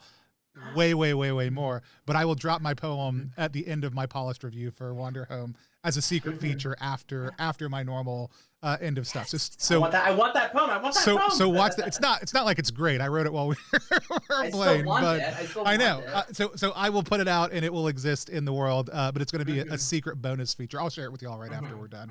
But I just, things that opened up to that kind of play. And then the other thing that we didn't get to touch on at all, but is a reason I would actually want to play Wanderhome in a campaign. Not only do all the things that I love about it build more the longer you play, you don't feel contrived to say, how do we get to that emotionally satisfying resolution in one session? You have numerous sessions to build it up and reach that place, which only makes it, for me, more satisfying when you get to those moments.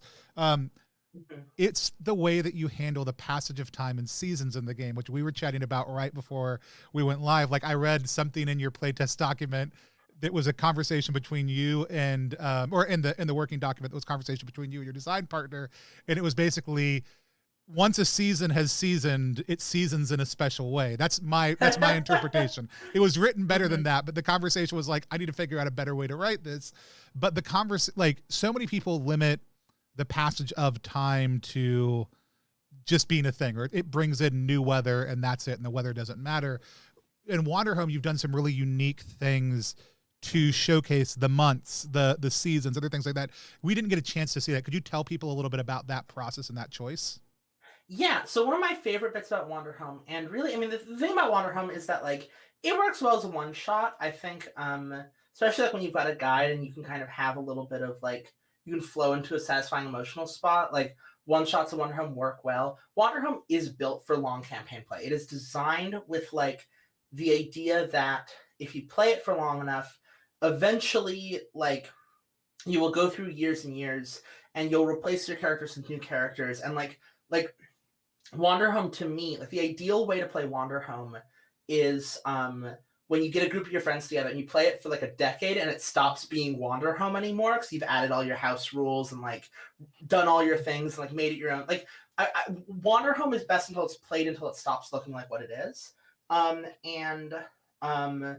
The seasons are a really huge component of that. Where basically we got Connor Fawcett to do this incredible illustration of the great arc of the year, of the months as they go through the 5 seasons of Wanderhome, transitioning, from we were in Till Soil goes to Monsoon.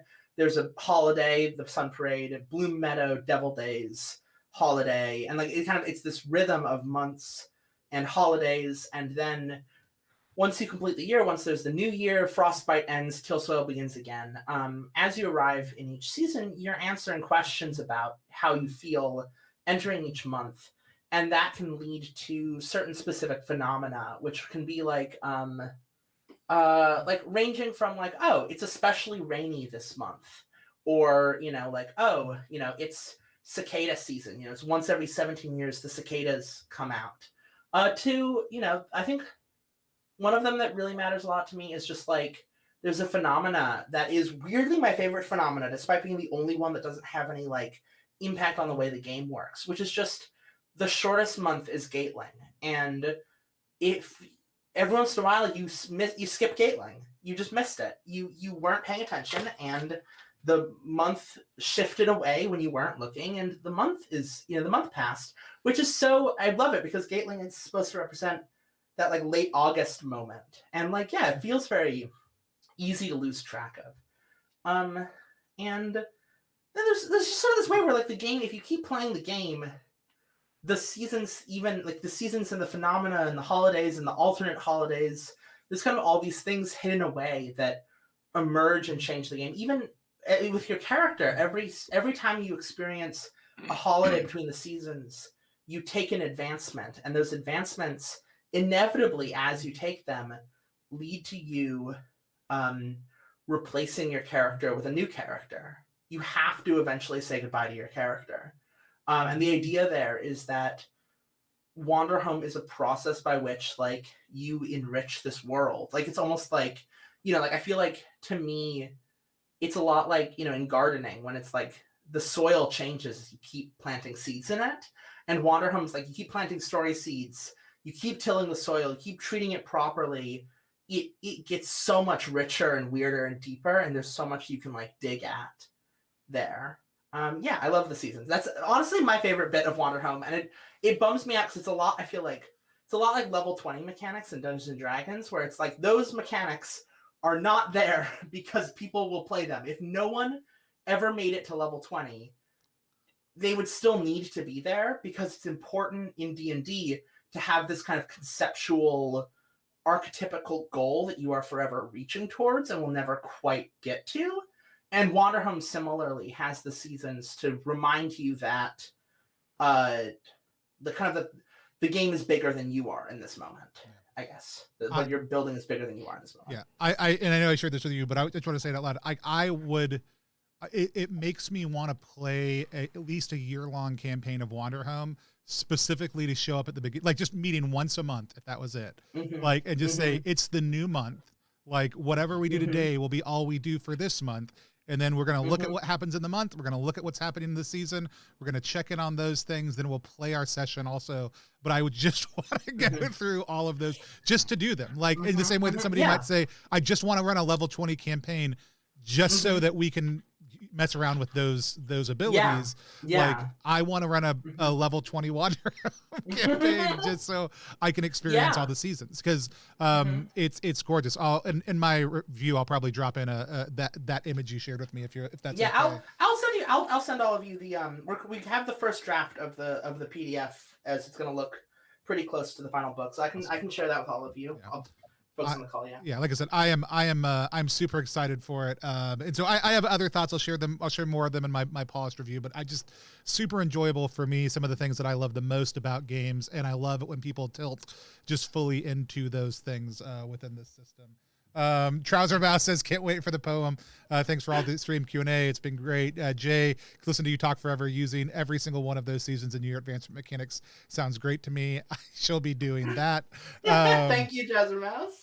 So just one more time, Jay, if people want to find the game, what is the best place to do it? The best place to go to find it is if you go to possumcreekgames.com/Wanderhome, or you can go to our Kickstarter page, tinyurl.com/WanderhomeRPG. You can also check me out on Twitter. I am the only J Dragon on there. I guess there's another J Dragon, but like, I trust you to be able to tell the difference when you search up my name. Yeah, check us out. Support. Go grab Wanderhome if you haven't already. The PDF should be coming out in the next 3 or 4 weeks, or maybe even sooner. So awesome. Well, I'm looking forward to, again, we're +1EXP. You can find us at +1EXP.com across all social media platforms. Next Monday night, we are playing Adventure from Phylactery 3, which is a upcoming zine coming up. Actually, it's live on Kickstarter right now through the folks over at Planet X. We're actually going to be using the system that Markus created, Down We Go, to do that. It's a minimalist OSR system. It's a half a page. It's absolutely phenomenal. There's some great GM materials, but we're going to be using that system to play through an Adventure from Phylactery with the creator Levi Combs.